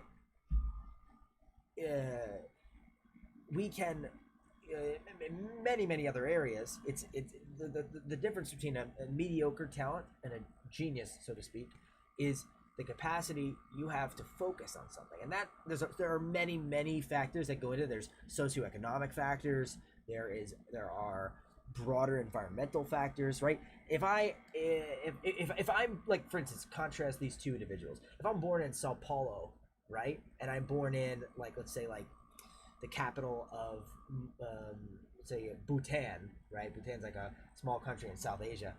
Who do you think has a more likely chance to win the IBJJF Worlds? It's the guy in Sao Paulo, right? Yeah. Because there's high level jiu-jitsu there. You know, you can you're in an environment where you can actually actively pursue this craft with other people at a very high level. The guy in Bhutan, it's not that it's impossible, but you're probably not going to do it in Bhutan. Yeah. You're probably going to have to go somewhere else. Yeah. You're going to probably have to leave Bhutan. And then maybe you can bring it back, and you can make. That's kind of what I'm in a sense trying to do now with Singapore. Yeah. Where it's like, and I'm fortunate enough in that there's a fairly good community there. It's not like it's a terrible jiu-jitsu. Yeah. They're definitely not at the level that they would need to be if you'd want to produce high-level athletes. Yeah, there. it's just not New York, you know what I mean? It's definitely no, it's not. Comparing where you're coming from to where you're going, you know. Bro, you don't want to get me started on New York too much though, because I am a very proud New Yorker. So I love New York a lot. And what's your Yankees shit, bro? I haven't seen you with a Yankees hat or Tim's. Not a sports fan. Where are your Tim's? I haven't seen you wear Tim's since I met you. I don't think that's something that would go well with my fashion sensibility. No, I don't really watch. I don't watch any sports other than jiu-jitsu. Like if you asked me what my favorite sport was other than jiu-jitsu, I'd probably say like I said, conceptually it's tennis or ping pong.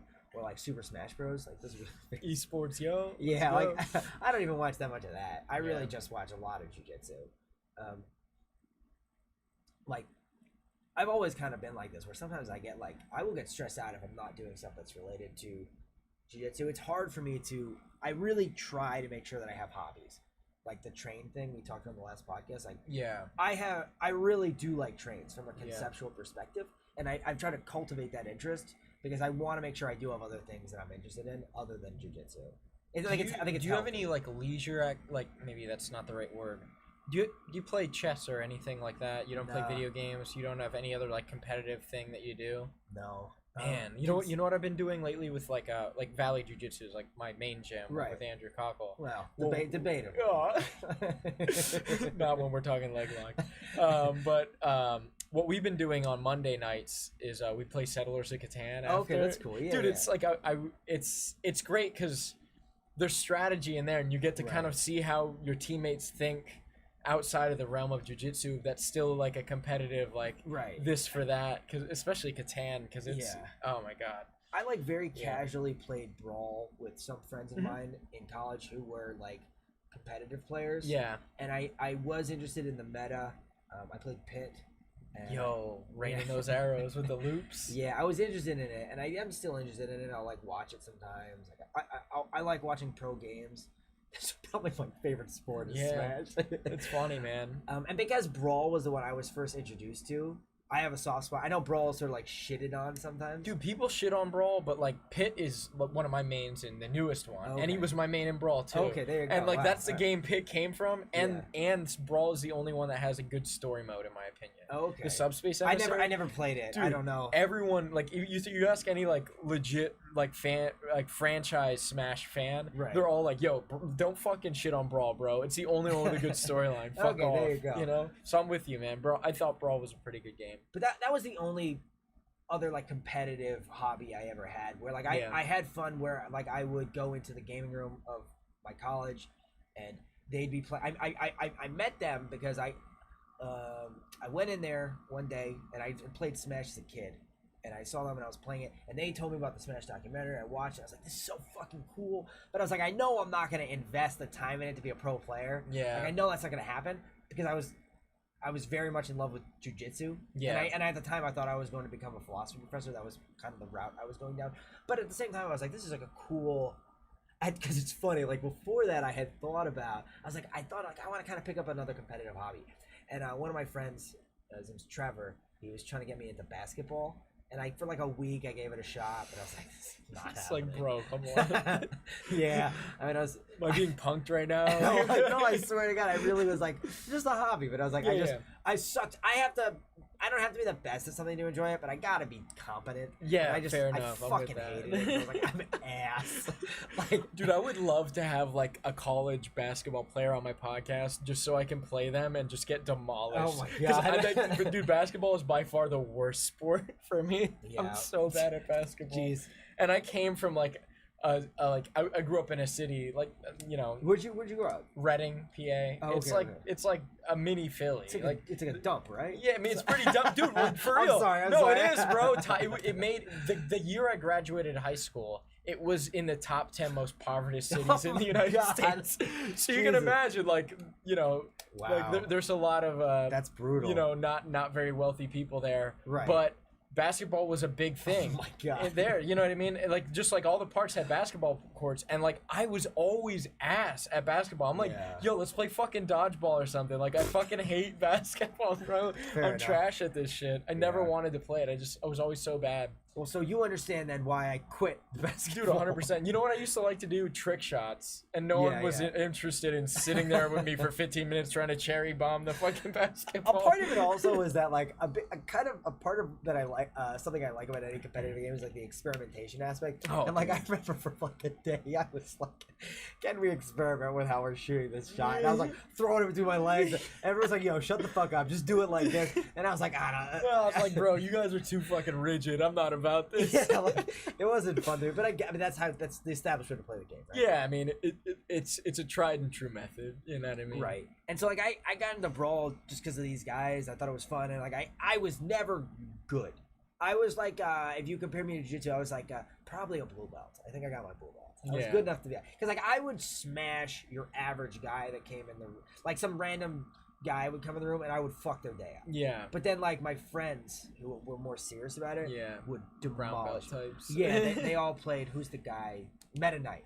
They all Oh played yeah, Meta in Knight. Brawl he was broken. Yeah, but they were all like, yeah. they're like, if you want to win, this is who you play, you know, and like that's, and I was always like, no, that's fucking boring, Yeah. right? Like that's so lame. Yeah, like I'm with that, man. I never picked up Meta Knight for that reason. Like, in fact, even in this one, like this newest Smash, the Smash Ultimate that's on the Switch, has more patches than all the other games combined. You know what I they're mean? trying to. They're trying to balance things out. I hate and- how the creator is like against the competitive. Yeah, game. It's like fuck off. Yo, you I mean, like asshole. he is, but like the developers aren't, because why are these balance patches coming out every couple months? You know what I mean? Okay. So definitely, like, I thought they were trying to stymie the competitive game. dude, they were trying to do that on the last game. They gave up. Well, it was like, well, like what is the highest grossing like game on our platform by a retardedly like large margin? Right. It's Smash. Yeah. You know what I mean? Makes like no sense. I bought my Wii when Brawl came out. Yeah. No, I totally get it. Yeah, I used to. It's funny. And a lot of people are the same, you know. When I was in high school, I was on the wrestling team, and we had an N64 hooked up in the locker room. Let's go. And we used to just be like, oh, that's the Smash console. Like, it's just playing Yeah. Smash. And we were all shit. Like, we were very, like, casual. Yeah. We had items on. Or playing the Yeah, levels no, on. 100%, dude. I was the same guy when Yeah. Smash 64 came out. Hell I had so much fun playing as Ness. Like, Ness was Ness was my dude. Yeah. I loved Ness. Ness and Captain Falcon. I hate Falcon now, but I liked it back then. Fair enough. But, anyway, what other topics do you want to cover? Oh man. Podcast. Yeah. We just went on a rant on Smash. Dude, like, I honestly really do think the jiu-jitsu community has so much it can learn from the fighting game community. Yeah, dude. You know what I mean? Like, I 100%. really, really do. And the trouble is like, I don't think it's ever gonna happen. Yeah. Well, dude, like when I look at you, and like your intentional study of matches that you're watching, like, yo, let me like watch, you know, some of these high level matches and see how they're, you know, employing heel exposure and doing these other, you know, techniques and stuff. You'll see that stuff in the Smash community, I think, more than Jiu-Jitsu, 100%, with people yes. studying frame data. They're like, Yes. oh man, like this move, like jab comes out on frame 3, you know what I mean? It's the distinction between, like, nerdy guys and like jockey guys. Yes. Right? Like in jiu-jitsu, like, look, you don't have to use certain terms, but like, sort of like Zach and I have this like joking back and forth. He like doesn't like the Japanese terms or whatever. Yeah, like, he calls it honey hole. yeah, whatever. Like, And I don't give a shit. Whatever term you want to use to name a position is fine. But like, sometimes people sort of like shit on the entire concept of having technical terms. You know what I mean? Like, yeah. Whereas in like something like if you use like these fucking nerds over here talking about data curation, right?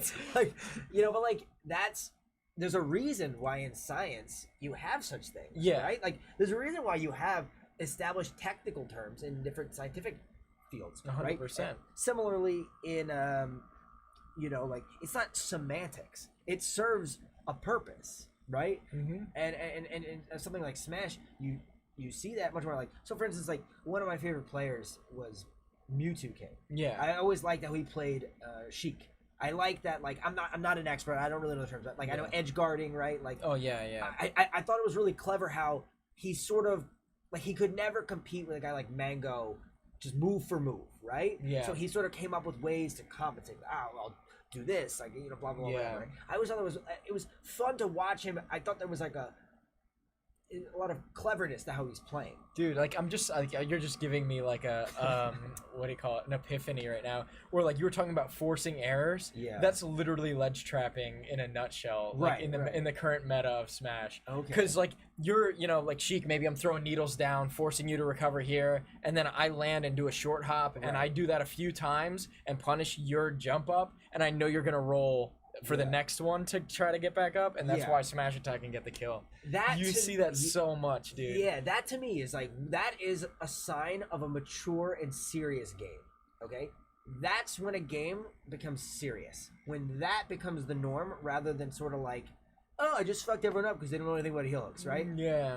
All right. No one's impressed, bro. Well, people are. Yeah. I'm not, though. Yeah. You know what I people mean? People who know the actual game. Yeah, but jiu-jitsu is not a mature enough sport yet to have that sort of a thing be the norm. It exists, but the big issue is lack of incentive for the athletes to engage. So if you want to encourage, if you want that to happen, it's born out of, so we're talking about that role between Brian and Matt. That's something beautiful that you just described there, that series of attempting to force errors over time. That is an emergent property of engagement, and that will only happen if you encourage. Competitors will always do what's in their best interest to win, and we should not expect them to do anything other. You should never get mad at a competitor for if I'm a competitor, I'm 100% going to do what's in my best interest to win a match, right? That's the norm. If you do something, if you go above and beyond that to display beautiful jiu-jitsu, that's great. I kind of want that, but like you should never shit. It's like you're not going to shit on a competitor for not doing that, right? Your chief goal as a competitor is to go out there to try to win, right? It's the onus is upon us as people who are looking at the sport saying, okay, how can we tinker things? We want what the athletes to be encouraged to do to be in alignment with what we want the sport to be like. And I want the sport to be like that contest of trying to force errors that only comes out of engagement, because that's where beautiful jiu-jitsu is born, right? So like, yeah, and like you can see this in like a lot of different areas, like something like Smash. What I think is so interesting about it is like I don't know a lot of those technical terms you're describing. Yeah. But I very much can visualize it. Yeah. And it's like there's a language there that I know what you're saying has a sort of like, each term has a sort of like place in the description, a logical place in the description you're providing of the sequence. And someone else who understands that language would be able to hear that and go, okay, I know exactly what you just said, right? Yeah. You know, similarly, we need more specific technical terms in jiu-jitsu to be able to do that, right? Like, and in your opinion, like the conventional like Japanese terms are like the best tools for that? No, they're I wouldn't say they're the best. They're a set of tools. Any really, there's no best set of tools to accomplish this goal. It's just a matter of like, you could like literally just name terms after just whatever retarded bullshit you want. Yeah. As long as they're established and people understand them and I can communicate them with you, they'll get the job done. Yeah. I just don't even think there are enough terms in jiu-jitsu. Like I name fucking everything. Yeah. You know? Well, even like I remember like one that I never heard of before you brought it up was like the arm saddle. Yeah. And then you broke it down for sure. Man. Yeah, You that- definitely name like every position if you fit something like. Why would that position not have a name? Yeah. It's the best arm locking position in Nogi. Why does it not have a name? And I also don't think I don't think people realize how good it is, which I hope to do. My new instructional. But like, nice plug. I definitely am gonna throw the link to that stuff in the description because I filmed that and I want to see people watch it and like, you know what I mean? Compliment you on how good it came out. The leg lock defense and guard retention instructional is coming out this Saturday. Nice. And then the arm saddle, it's a joint lock instructional, so it covers like arm lock offense, and a heavy portion of that is the arm saddle, because I think it's the single strongest way to utilize arm locks in a no-gi setting. Okay, so the arm saddle, and there's also heel hooks, like a lot of things that I don't show on the Kanebasami instructional. Kanebasami instructional was just centered around the Kanebasami, which is one of the three major ways we can entangle someone's legs, but it's not the only way. right? Yeah. And so I show the other two major ways to entangle a leg: straight ashi and outside reap. And then I also show heel exposure strategies. I think the two optimal strategies to expose someone's heel, and like just more leg locks in general, right? So I try to give a general theory of joint locking about like what the central goal and purpose of joint locks should be for jiu-jitsu.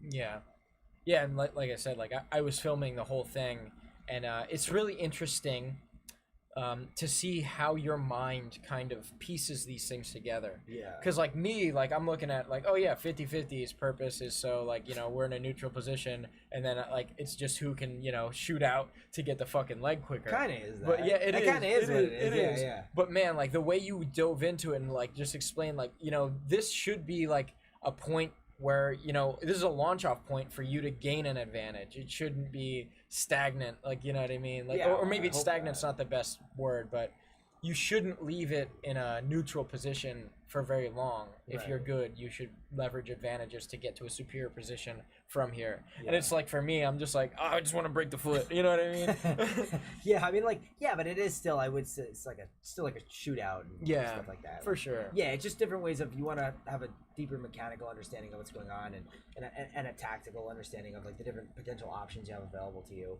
You know, yeah.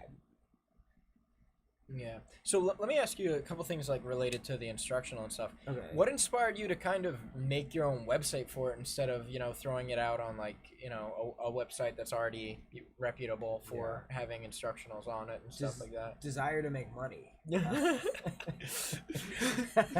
For sure. That's it. Like, But like, but how hard was it? Like It was maybe not there, hard at all. yeah, maybe there's other people out there that are like, oh, you know, I just want to go the No, easy don't. way. Don't do that. I want the market to Yeah. be like, no, I'm kidding around. Like, if you want to do it, I mean, it's not that hard. You can just use it. There's a lot of websites you can use to make. What did you use? Squarespace? No, I use Teachable.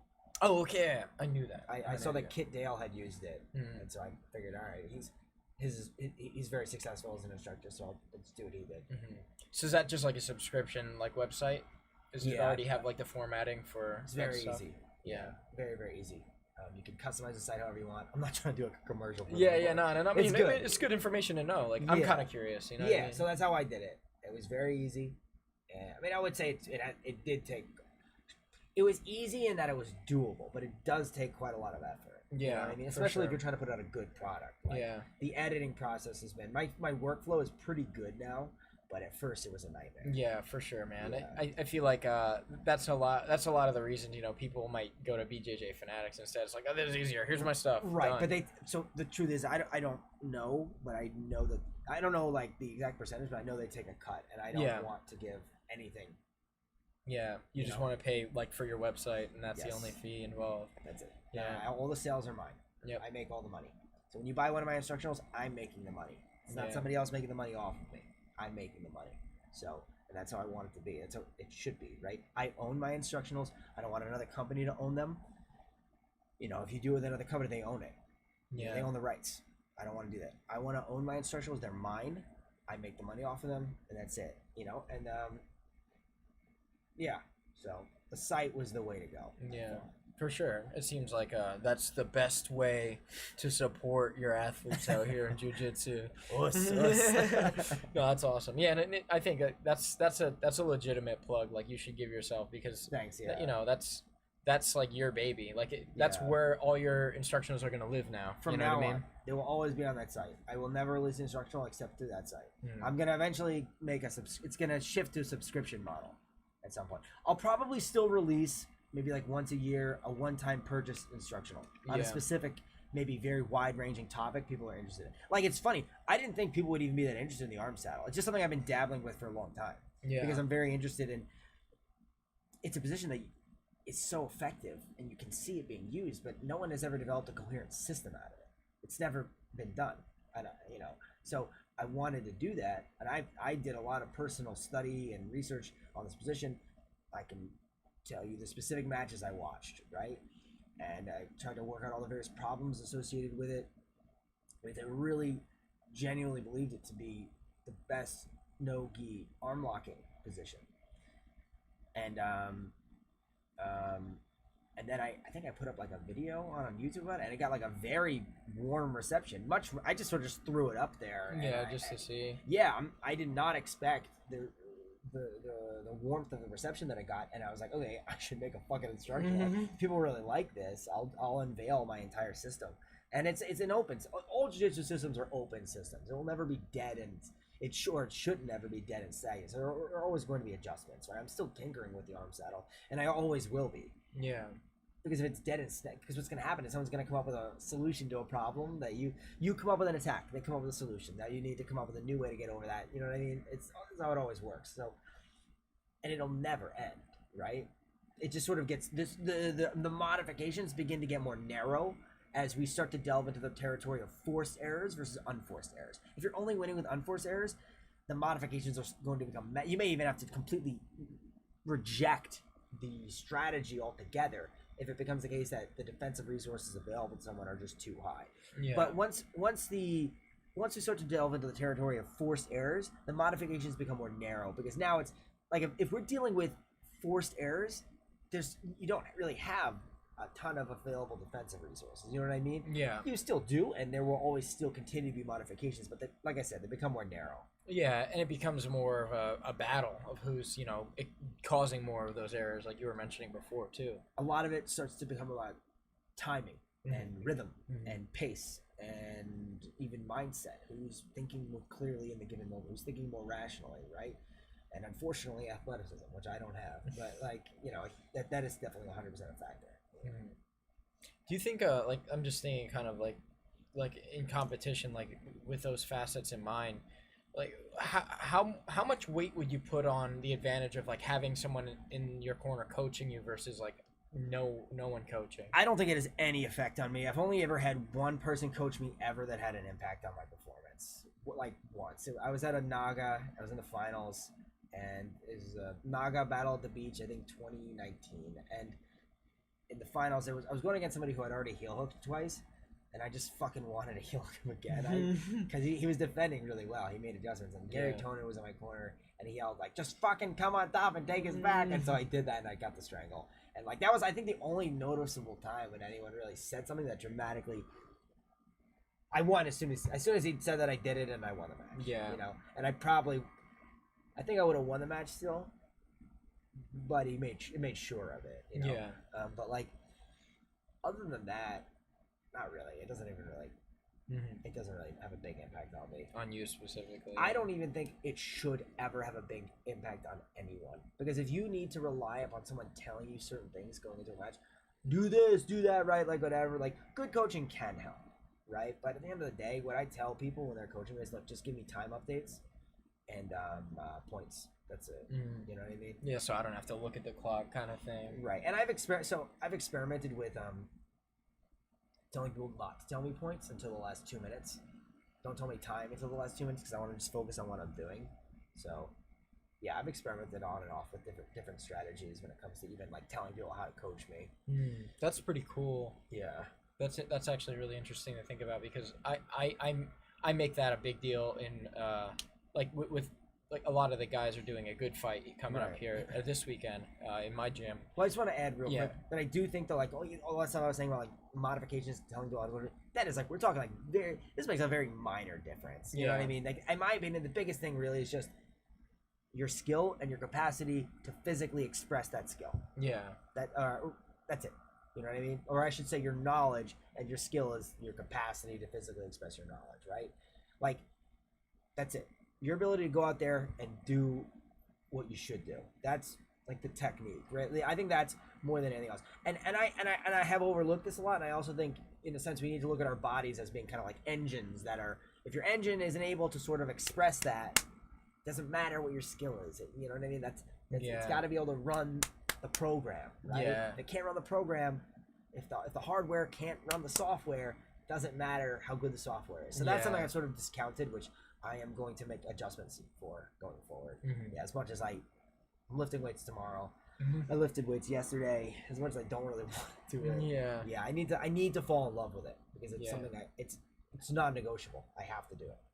Do you think that's a common thing? Like, do you think there's a lot of jiu-jitsu athletes that don't like lift at all? I know. I'm not sure. I've lifted. I started to Serious lift athletes way probably less. not. Yeah, I'm sure. But I lifted way less the more I started taking jiu-jitsu seriously in my life. That's common, I think, for hobbyists. Yeah. Maybe I'm just like a really intense hobbyist Yeah. who makes his living with jiu-jitsu. Yeah. But like, I think professionals treat it professionally, which involves strength and conditioning. So that's it. No more excuses. I have to do it. Yeah. Yeah. That's awesome. Yeah. Cool. I think we're getting pretty close to. I'm pretty sure we're over 2 hours at this point. Yeah. I'm good to keep going if you are. Yeah. Okay. Yeah, cool, I'm enjoying. Cool. Yeah. No, for sure. shooting the I shit with you. just wanted to. I Yeah, know I'm you were good. mentioning that like you got food waiting for you at home. Yeah, it's all don't- good. I'll just heat it up. My mom got me Italian food, so. Yeah. Good stuff, man. Yeah. Well, is there anything specifically you wanted to touch on? Not really. You want to talk about some like lighthearted bullshit? Yo, let's lighthearted up. Oh. Yo, so who? All right, so I know you're a huge Star Wars fan. Right. Who would be the best jiu-jitsu athlete in the Star Wars lore? You want to get like real obscure? Yo, get weird, Or- man. Get weird. Like, tell me who and why. And so- I don't want to hear like fucking Jabba the Hutt because he's fucking super heavy and he's just gonna have That's who good I was pressure. gonna say. Damn, no. Since I was a very hardcore Star Wars fan up until Disney established that all of the expanded universe was not canon. That really What? pissed me off. Yeah, because I was growing up. I I didn't read even know that was a thing Yeah. that they established. very annoying. I read all the So books. what's not canon anymore? Anything, Like, give me a few examples. So like Knights of the Old Republic is not canon. The Jedi Academy novels, all of the Hughes and Vong novels, those were all non-canon. All of it. Hughes and Vong novels all suck, so that's fine. Mhm. I don't care about that. I just wanted the stuff pre-film trilogies to remain canon, and there was no reason because I was like, I have all this useless lore knowledge that's like serves no purpose now. But like, I'm gonna say he's not canon anymore, but Exar Kun. I don't even know who that He is. was Let's a go. former Sith general. He was like the leader of the first. So there was a series of. Did you play Knights of the Old Republic? No. Oh, It's a alright. game? Yeah, it's a really, really good Star Wars game. Was it old? Is it an older one? Older, but it's It's still. on PS2? I don't think so. I think Xbox and computer. I played it on computer. Highly recommend it. Still to this day, it's really good. Fucking super, super good. Don't Google search it because you'll find the plot elements, and it's a big part of why it's good is because I played it when it came out, and the people hadn't spoiled it yet. And the plot's very good, and a lot of things you're not expecting. So I don't. So go in and don't Google it. Yeah. Just like buy it, I guess. So there's a series of Sith Wars in this period of Star Wars non-canon. Like Sith on Sith? No, like Sith versus Jedi. Jedi, and okay, there's, okay. I don't remember all of it now. There's like Yeah, yeah. Mandalorian Wars and Sith Wars. And if I'm not mistaken, I believe that... So Exar Kun, this I know. Exar Kun was the leader of the first series of Sith armies to battle the Republic and the Jedi. And when I was a kid, I just thought he was a cool character because I had a fan fiction character that I named after him. So his name was Exar Kun. My character was Danaher Kun. Danaher Kun was like the descendant of Exar Kun. Yeah, that's sweet. I was a fucking dorky nerd kid like writing fan fiction, and like I just thought he was cool because like he fucked up like so many Jedi. He was such a fucking badass, and like there's not much depth to his character, but just he's a badass. Yeah. So yeah, I guess that's. What specifically about him makes him like the most competent? He just fucked shit up. I don't know. Was he just a humanoid, or Just a was he like human, Grievous, like a fucking robot? boring ass white blonde woman? He just fucked shit up. He Yeah. just takes steroids and like Probably he was jacked. So yeah, I would guess. he's just overpowered. That's what Force leverages the advantage. roids. Yeah. Force roids. Adderall. Death Sticks. So Death Sticks is the name of a drug in the Star Wars universe. Or Stim Packs. That's a Star Wars. Stim Packs is like steroids in Star Yeah, Wars. that's So funny as hell. took a lot of Stim Packs. Yeah. That's sweet. So what kind of media are you consuming now? Like as far as like you watching any good shows or anything Not right really. now? No. I'm not. Like, I don't know, man. I have to push myself. Okay, so The Office. I'm on my third rewatch of The Office. I could watch The Office all day. Yeah. I love The Office. Yeah. Yeah. You watch Parks and Rec? No, I never No? watched it. Ron Swanson is. My brother was fantastic. telling me it's really good. Yeah, I should maybe give it a try. But like, I'm very attached to The Office. I like probably my favorite TV show of all time is the Goosebumps TV show, the kids show. Classic, dude. Yeah, it's trash, but it's good stuff. Back in the day, it was great. Yeah. I always loved the one with the chick with the mask. Yes, that's Oh, my dude, favorite. That was my jam. Yes, The Haunted Mask is a Yeah. classic. Yes, that book and that episode are I think the best Goosebumps like story. Yeah, it's really good. Yeah, I'm a connoisseur of Goosebumps. So like I have like a couple like obscure interests. And, like Yeah. that's another one. Like I'm collecting. I want to have all the Goosebumps books someday. Oh, dude. If it's just for no reason. Bookshelf, I just shit. like Yeah. them. Yeah, I just like them a lot. Like, Are you into a lot of horror stuff? Like big like, horror fan? Yeah. That's cool. What are some good like horror movies like that are in your like list of So winners? I love the classic Universal Monsters cycle. So specifically Dracula's Daughter, the Wolfman, the original one with Lon Chaney, and the Creature from the Black Lagoon. I actually just rewatched the Creature from the Black Lagoon recently. That's probably my overall favorite. I love all three of those, and I like all of them. I like the original Frankenstein, Bride of Frankenstein, Son of like my Frankenstein, shit, dude. Yeah. Frankenstein's the bomb. Yeah, I love like the House of Dracula, House of Frankenstein series. Those are really good. And for modern stuff, I really like two movies. It Follows and The Witch were like probably my two favorite recently. I thought they were really good, like really spooky. Like I like spooky horror. I don't like I'm not like against slasher. I've enjoyed like the Jason movies and stuff. Yeah. But I prefer like spooky horror. Like You don't like jump scares and shit? I hate jump scares. Yeah. That's not. I like atmospheric spooky stuff. Yeah. You know, because I don't actually get that scared by horror anymore because I've watched so much of it. But a jump scare is still like fuck, like it's like it's like a still. physical response. Like, Yeah. and that's not, it's not even fun. Like I don't like that. Like to me, I just want to see like spooky shit, you know. And like I love Trick or Treat. It's like a Halloween, or the original Halloween is one of my favorites. Yeah. So those, yeah, I really like horror a lot. Are you a fan of the Friday the 13th franchise? They're okay. What was your favorite Jason movie? I'm not I don't know them too well, but I think like with the Dream Warriors, I think that's the third one, right? Dream Warriors? Is that like Yeah. like Freddy versus Jason kind of thing? No, that's the third Friday the third. Oh fuck, I'm thinking of Nightmare on Elm Street. My bad. Yeah. Oh, Friday. No, I know those even less. Yeah. Yeah, I've seen like a few. I don't know too well. Yeah, that's cool. So you're kind of touching back on like the classic horror stuff. Like, do you fuck with Van Helsing?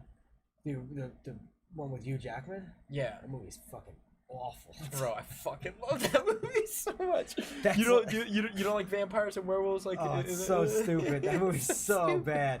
I loved that when I was like 12. Yo, it was the shit. It's the movie's ass. I haven't watched it recently, but like, Rewatch it and you'll probably have a different perspective. I don't know, man. Like, I love how they did Frankenstein in that. He's cool because he's kind of like a good guy. I do like that. I like, dude. I've always liked Frankenstein. Like, He's like as cool. far as like the classic monsters, like he's been like one of my favorites. Yeah, but no, that movie's dog shit. What about I'm trying to think of other like you were saying like the Wolfman. What's your favorite like werewolf lore like movie? Dog Soldiers or Ginger Ooh. Snaps. I've never seen either of those. I'm a big werewolf fan. Those are both fairly obscure. Yeah. I recommend Dog Soldiers and Ginger Snaps to everyone that likes werewolf shit. Dog Soldiers is about like British soldiers fighting against werewolves, and it's pretty badass. And the Ginger Snaps is a trilogy, but only the first one is good. Like literally ignore the other two. First one it's about a pair of sisters that are trying to commit suicide, and one of them gets bitten by a werewolf and turns into a werewolf and can't kill herself anymore. Oh, that's on a lore like basis. That's pretty neat. Highly unfortunate, right? Yeah. Yeah. So it's like, yeah, but it's really like good. Yeah, it kind of reminds me of like Interview with a Vampire. You see that? That's pretty with, good. With the chick, with the little girl that's like she wants to get older She's but can't. terrifying. Oh Yeah. my god, she's the scariest. Yeah, character. yeah, for Oh real. my god, she's terrifying. Yeah, that movie's a classic, and The Lost Boys. Those are like solid That's pretty vampire decent. flicks. Yeah. Not as big into vampires as werewolves. Mm. Maybe. I never would have guessed, right? Yeah, I don't know. That's a part of it. But... It's funny. What about I'm trying to think of like other movies that are like that. that are recently come out. Like obviously, like we're in consensus that the Twilight franchise is garbage. Never seen it. I think people should. I'll say this though. I think people are too aggressively against it. Okay. Because like I'm of the opinion. But like, you're saying Van Helsing's bad? because Bro. like I've watched Van Helsing. But like I've never seen Twilight. It doesn't have any. Here's the thing. Like I'm not saying Twilight is good. I'm just saying the backlash is overstated. Yeah. Like has it harmed your life? Who cares so much? Feel better love story than Twilight. Why do you know? Yeah. And you've watched it? Just don't watch it. You know what I mean? Like just let it. Like let little girls have their media. Yeah. Why do you care? It doesn't affect you. Like just go on with your life. People just want to be like media aimed at girls is fucking shit, right? Like Yeah. just let them have their things. Grow up. You know, like grow up. Exactly. Yeah. Let them have their things. Who cares? It doesn't affect you. The gripe I have with it is just what they were. The sparkles. Yeah. I don't fuck with that, man. Like It's retarded. yeah, Yeah, 100%. man. I want my vampires to be allergic to the sun. You know So like, what I mean? here's the thing. I was on Disney. I was scrolling through Disney Plus, and there's like a Disney Channel movie about like I didn't watch like 5 minutes of it just to see what. It just was so stupid. I needed to see. It was like zombies, and they're like, but they go to high school, and they're friends with humans, and like they date humans and stuff, and it's like, it's the stupidest thing ever. But guess what? If some 12-year-old girl likes that, it doesn't affect me, and I don't fucking care. Yeah. The backlash against this stuff is so unnecessary and dumb. Like, who cares? It's like, dude, like your life is so like boring that this is something that you're concerned with. Yeah, it doesn't affect me. Whereas Van Helsing, no I'm kidding. No kidding.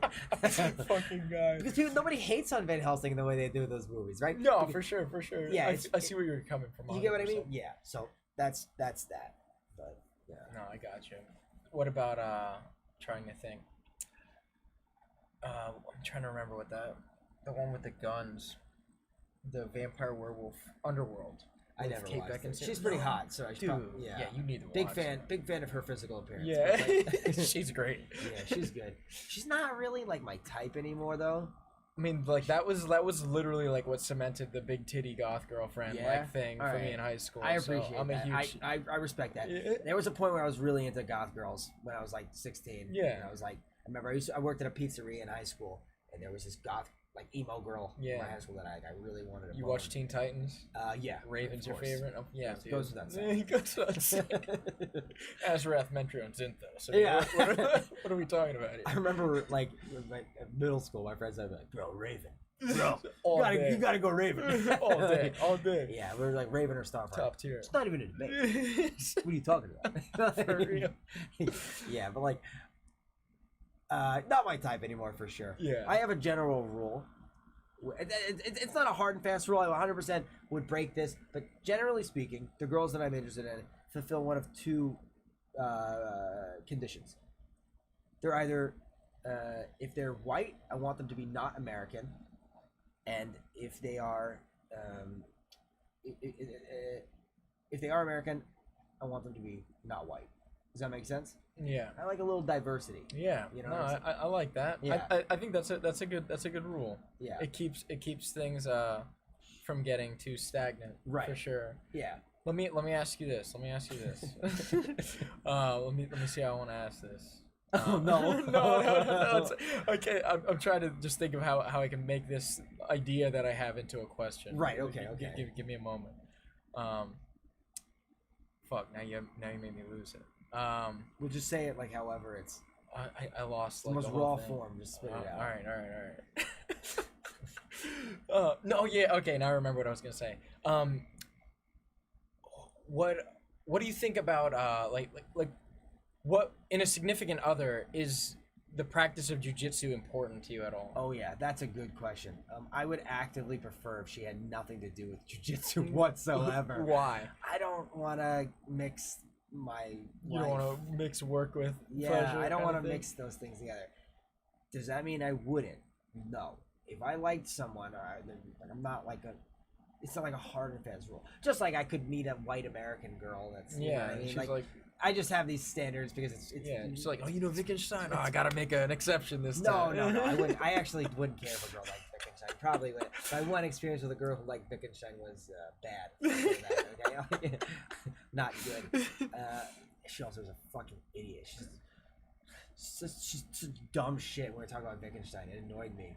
She said like, yeah, the late Wittgenstein, early Wittgenstein is a complete distinction. It's like, this is the dumbest take. Like, and everybody says this, but no one actually thinks about it. It's not true at all. But like, anyway, but like, she rejected me. But anyway, so it was a bad. At the end of the day, she rejected me. So bad overall experience. But like, yeah. So like, as a jiu-jitsu girl, like a lot of jiu-jitsu guys I think are really dumb about this. Like, oh, it's so hot. Like, she's in jiu-jitsu. Why do you care? I don't need that in my life. It's look, one of my exes. I don't want to get too deep on this. One of my exes did train jiu-jitsu, and we didn't break up because of that. And I did honestly really like that she did it because it gave us something to do together.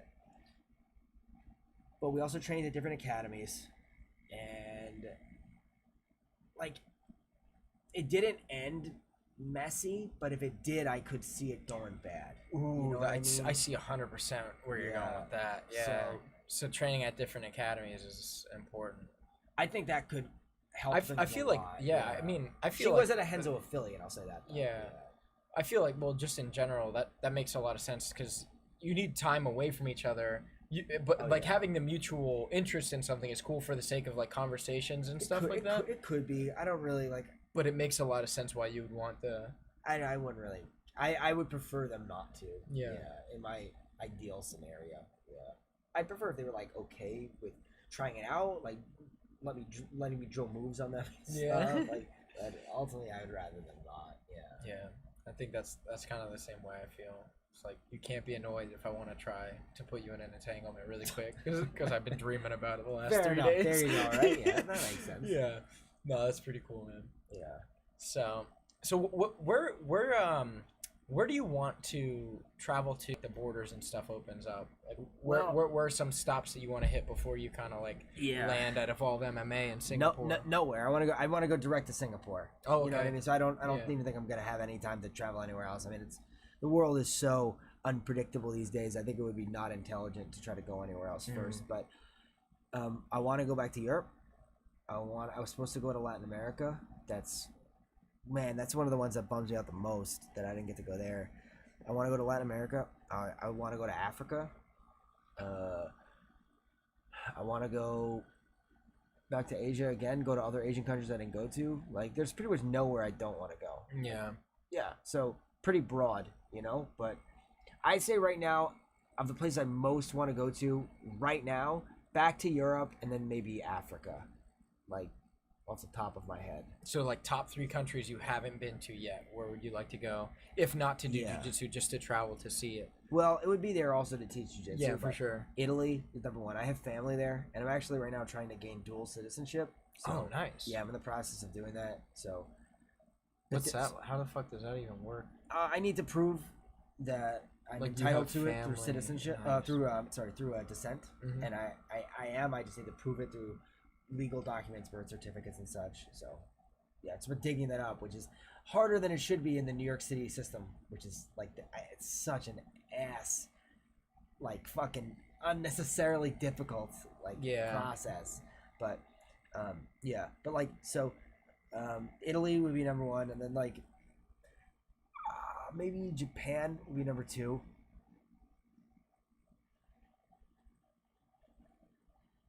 And then maybe like no specific country, maybe like somewhere in Africa. I think would be cool to go. You don't have a specific maybe place. South Africa. South Africa. Yeah, probably South Africa. Yeah. Of all, like, maybe you don't know the answer to this one. Of all the countries in Africa, is South America where jiu-jitsu's popping the most? I would guess so. Yeah, so imagine. So the only African ADCC gold medalist was Mark Robinson from South Africa. So makes sense. Yeah, they are one of the more stable and economically successful African countries, and so that tends to correlate with like athletic success, because like if you're living in a country like that's like it's chaos everywhere, it's hard to like run a jiu-jitsu academy. Yeah, right? for sure. You know what I mean? So that those things tend to correlate. Well, Brazil has a pretty high crime rate, but they've done very well. So maybe that's not always true, but you get what I'm saying. Yeah, no, 100%. It just makes sense that those things would correlate. Yeah. You have bigger things to be concerned with if there's people running in terrorizing your town. You know? Yeah. But again, like Brazil has a very high crime rate, so Yeah. but they're the most successful country ever at jiu-jitsu competitively. So you can't really argue they're doing something right. So, but a lot of them tend to come here. So I'm not sure, but yeah.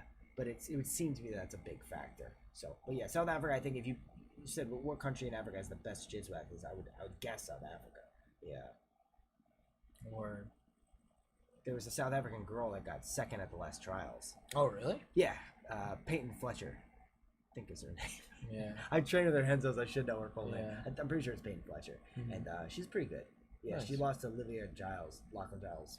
Oh shit. Yeah, but if you can get second at the trials, it's pretty good. Yeah, no, dude, fucking, it's like top, like Right. like you were saying, like hundreds of competitors showing up. Yeah. That's pretty interesting. Well, it's Euros, which is not as hard. Yeah. I mean, Sorry, guys. Sorry. It's just I only say it because it's true, and you know it's true too. You know it. At me. Oh shit. Yo, all right. We can kind of touch off at jiu-jitsu, and like I'm gonna just rattle some things off so people can just get to know like Sure. where you're polarized on some random topics. Okay, all right. So Marvel or DC? Marvel, without a doubt, literally no question. Why? DC sucks. What? DC's ass. Have you seen V for Vendetta? Yes, V for Vendetta isn't really DC. Come on, that's Alan Moore, Oh, right? God. So like, come on, that's not They really. produced it though. Is it even under the DC label? Yeah, it is. Is it? All right. Yeah. It's like a sort of offshoot It label, is, though, right? yeah. Yeah, but it's like so. There's some Marvel stuff that's even like that. Okay, I love Watchmen. a Yeah, lot. Watchmen is like one of my probably top 3 superhero movies in The book. I in hate the general. movie. I don't like the movie actually. Really? Yeah, it deviates too much from the book. Hmm. But that's kind of always how it is. But like, Yeah. I love the book, and I love everything Alan Moore's written that I've ever read. I've never read something he's written that I didn't like. Yeah. But DC tends to just to me like I read a lot of the Batman books. Batman was the only DC character that really ever appealed to me. I read a little bit of like Justice League stuff, but much more at the Marvel. I was very big into X-Men, Spider-Man, and Captain America. Oh, we're diving into Spider-Man because you commented on my button on my camera's Yeah. thing. All right, so what tell me about like your perspective of Spider-Man. Why are you a fan of Spider-Man? I don't know. I guess I just like the character. Yeah. You know, I wouldn't say it's like a deep thing. I just like the character. I didn't know if like you were like, oh, he's from New York. Like, of course he's my No, favorite that's guy. not. I It's didn't got nothing know. to do with that. I think I've talked to people about this a lot. I think when you're from New York, it's very easy as a kid to start to see where you're from as being like the center of the universe. Because like I would see all these movies and Oh, for sure. Dude. comic books and like so much is set in New Everything's York. happening in New Yeah, York. like I remember one time when I was a kid. I think I said this in the last podcast even, where I loved King Kong as a kid, and my mom, I was talking to her. It must have been like 6. I was like, "Where does King Kong take place?" She goes, "In New York." And I looked up this night sky. I was like, "What? Whoa! Yeah. The Empire State. He climbed that. Well, I mean, I was in my. I'm from Oh, Suffolk County, but so I wasn't. still. Yeah. So Oh. I couldn't see the Empire State. Like, Oh, like, man. but it was still this idea of okay, I wasn't far from here. Yeah. Right. Like you got Manhattan, and I'm like here. Yeah. It's not that It's far. wild. Yeah. Right. And so like that was my world. So I saw that as being like it was cool. It was like, and I remember seeing the first Spider-Man movie as a kid and being like, okay, I've been in Manhattan plenty of times. Like I know what it was familiar to me, and so like you feel it's very easy, I think, to fall into this trap of thinking like you live in the center of the world. Yeah. No. You know no what I doubt. mean? No doubt. 100%. Yeah. So like, and it's because we're the best. No, I'm kidding. Like, I'm joking. No, I'm kidding around. That's funny as hell. Only half kidding around. Yeah. So let me. So you said X-Men, Spider-Man. What was the other one? Captain America. Captain America. Okay. Cool. Yeah. Cool. So what's your let's talk about X-Men a little bit because I'm actually a huge X-Men fan. Oh, okay, nice.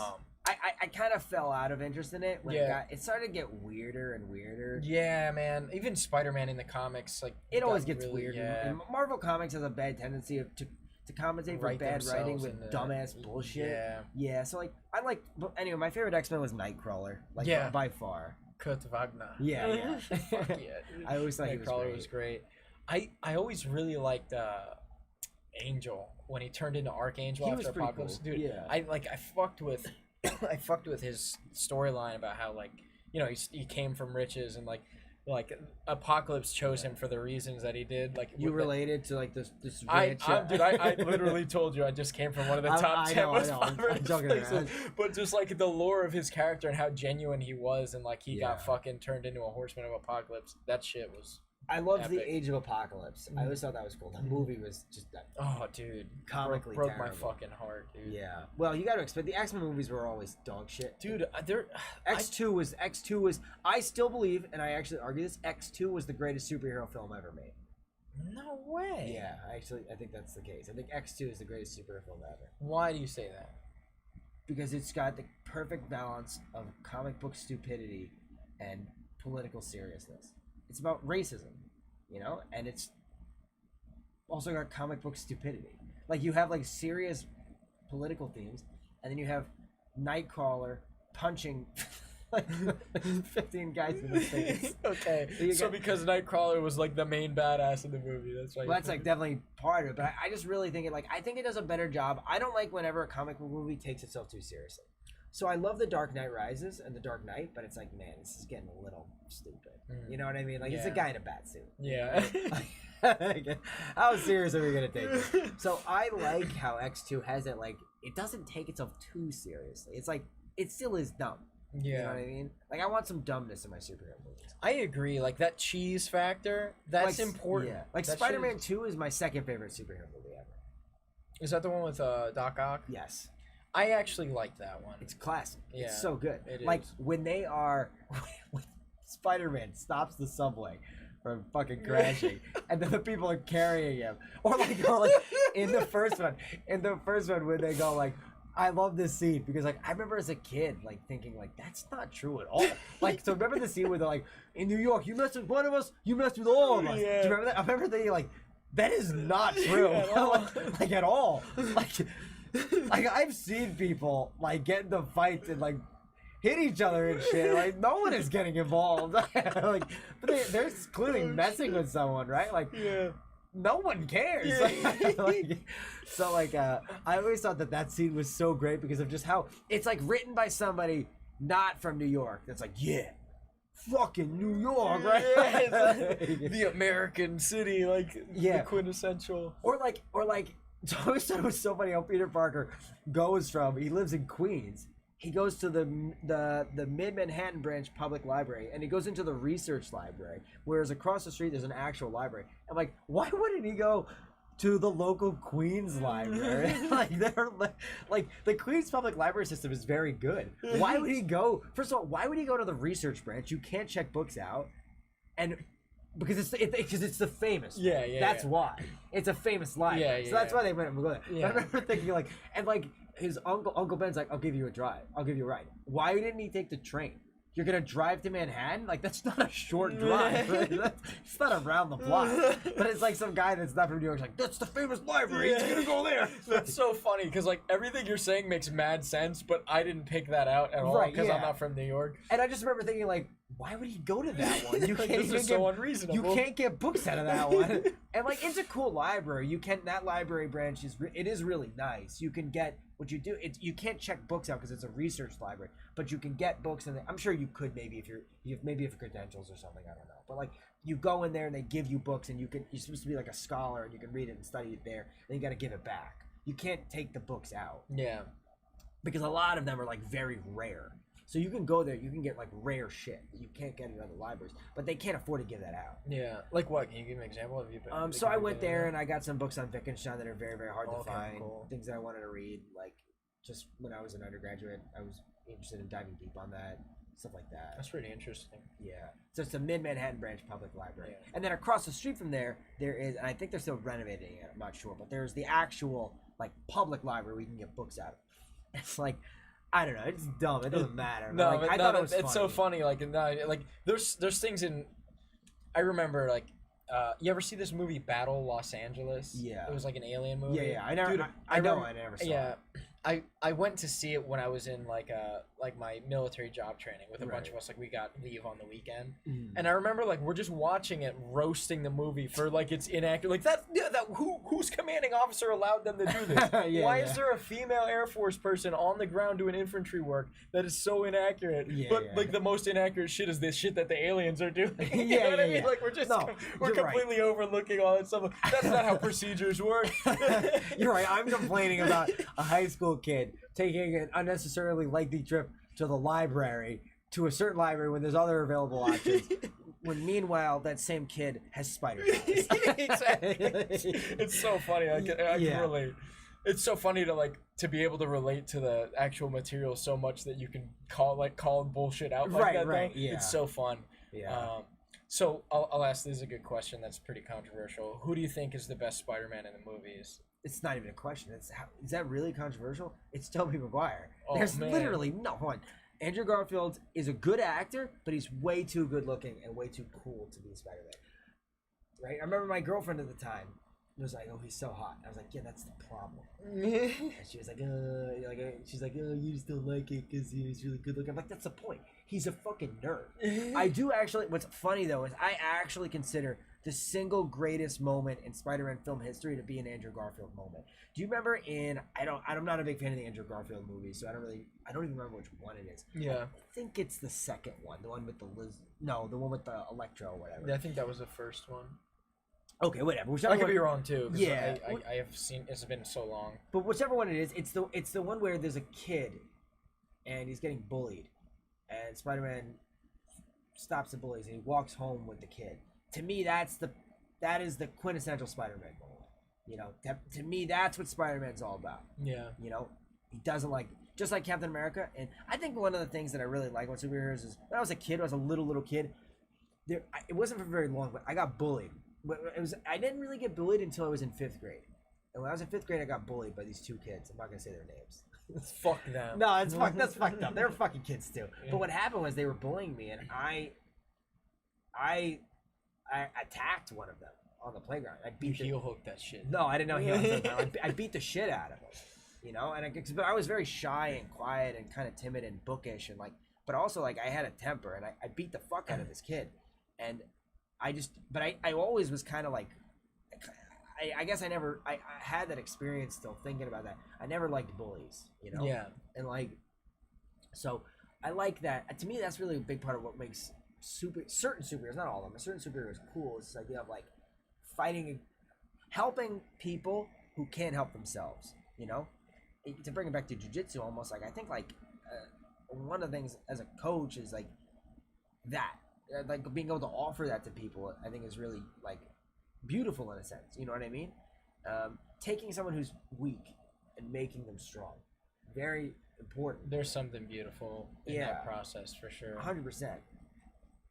Guiding someone through that path. But anyway, let's get back to Spider-Man. Yeah. So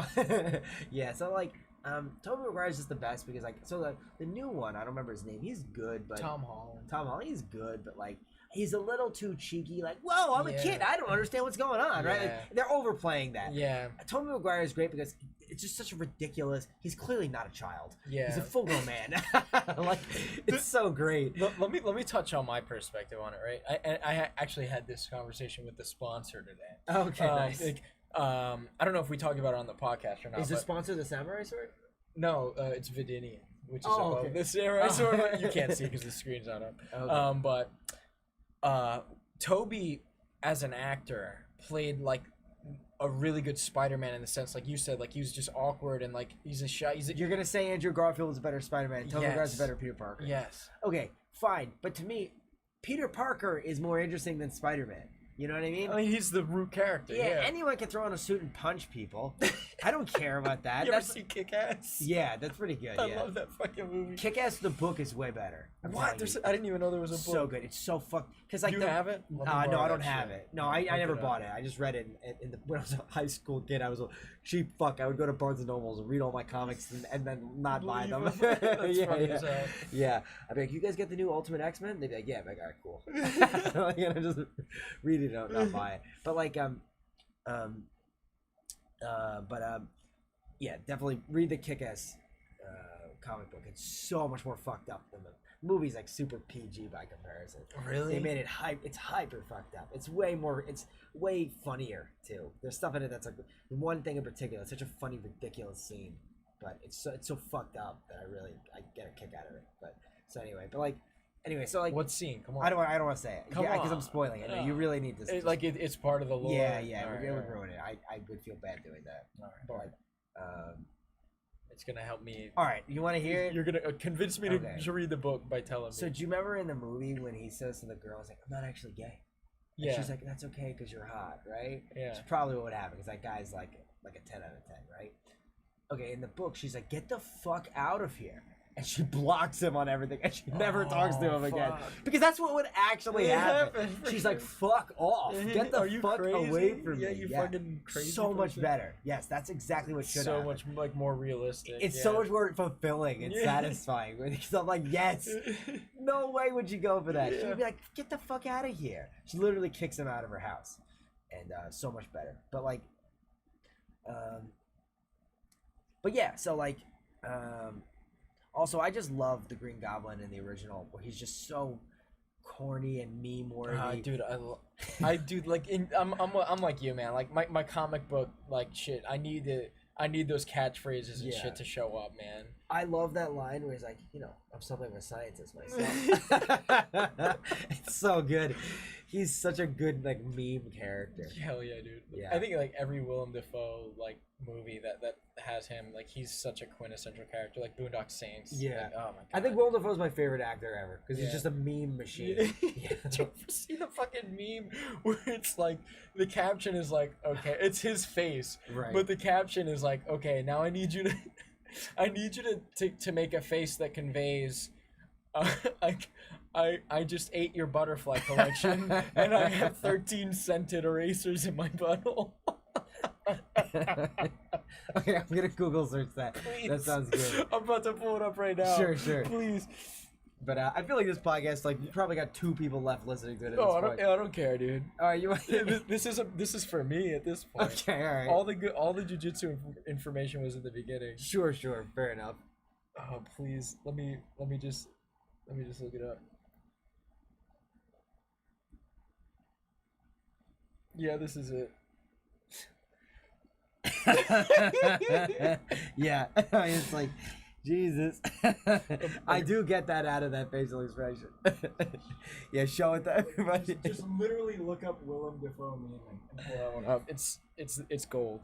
It's fucking gold. Yeah.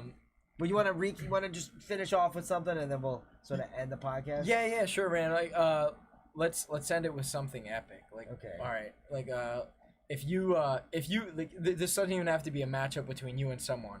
If you could see one like big jiu-jitsu match happen, what would it be? Who fighting who? I don't want to say because I know the people, so I don't want to say. Oh, let them know. Okay, Come on. Okay. No, I don't want to. For real, I really don't want to. Well, how about you? Who do you want to fight? Just the best in the world. My man. It's a lame answer. That was a lame answer. All right, how about this? If you could fight any celebrity, who would it be? MMA fight. I could just fuck their day up. Yeah, like, well, maybe you're not gonna fuck their day up. Mike Tyson's a celebrity. I feel confident. Well, I'm not gonna pick Mike Tyson. I'm not an idiot. You were just saying you'd fuck him on Roy Jones Jr. I'm not being serious. I know you were. This is the banter we have in the Black Basement. No, he's displaying it for the whole world to see. Like, Jesus, what stays in the Black Basement? What's said in the Black Basement stays in the Black Basement. Right, the BBC creed. Sorry. Yeah, there's a lot of secrets of the BBC we don't want to be sharing. All right, so you could fight any celebrity. I'm trying to think of who would I enjoy like maiming. Somebody who I like really detest. I mean, I have an answer, but it's just the corniest, worst answer ever. I can explain it. Yeah, please. It's Justin Bieber, and I know that's corny. I'm sorry. But why? Just because he has the perfect life, and I hate him for it. I mean, that guy. He was a teenager that had a Ferrari. And he can just fuck 90 supermodels a day until he's dead. Like, if I had Justin Bieber's life, I would not be doing jiu-jitsu. I wouldn't have time for it. Wouldn't have time for it. Didn't he do martial arts? I thought he like was training. I think he did like a boxing session or something. Like, he hit mitts once. I'm a boxer now. Yeah. Yeah. No, he's a fucking dork. That kid. Fuck him. Well, I call him a dork. Then what am I? But like, yeah, no, just resent just pure resent would make me want to fight him. So I could just like know that I made his life worse than it had to have been otherwise. Because it's so good. You know? Trying to just trying to put a balance patch in the hard way. As much as possible, yeah. And then he'll like lick his wounds by getting his dick sucked by 15 different models at once. Like, and then I'm like, yeah. Got him. Yeah, got him. Heel hooked him. Yeah. You know, so. For sure. So, who's the real winner? But he might have won the war, but I won a battle. So, yeah, that's more than most people could say. Exactly. All right, any shout outs or anything you want to give before we end the session? Not really. Shout out to everyone in the BBC. I'll do that one. Shout out to the BBC, guys. Shout out to the BBC. I feel like we owe the world like to tell them like that we literally made BBC thing. Like we registered for what was it, grappling industries on Smooth Comp? So I compete under so in the Black Basement. So I mean, like it was it was literally just a joke. Like BBC is a well-known acronym for the British Broadcasting Commission. So, oh my God. So in reference to the British Broadcasting Commission, we named our team the BBC, right? I represent Henzo's, of course, right? And of course, I'll also be representing Evolve MMA, but my other team is the BBC, right? And the Black Basement Crew. So I am officially a grappling industry's been representing. You just see my team name, it says BBC. So you see me walking out there, and they've got the guy's team name, and it's just mine, BBC. I represent the BBC. Yeah, which is an obvious, of course, reference to the British Broadcasting Commission. Of course. Yeah. All right, if you guys want to see a podcast with the BBC, I want to see one comment on this video. One? It's gonna happen, guys. We already planned it for next week, so don't worry. You don't even have to make the comment. I mean, like, I'll bail out. I'll make the comment. Yeah, I'll go make the comment. I want to see the BBC. Oh, you want to see someone say that? Oh, I'm sorry. Oh, I ruined it. You did. Guys, comment below. If you comment below, I want to see the BBC, and you DM me, and I take a screenshot. You DM me. I will give you. I'm not gonna give a big promo code. I'll give you a 5% off promo code to any instructional manual. Anyone. Yeah, anyone. Okay. Any instructional you want, I'll give you a 5% off promo code. But it's gotta say, I want to see that BBC. And we're out. We're ending it on that note.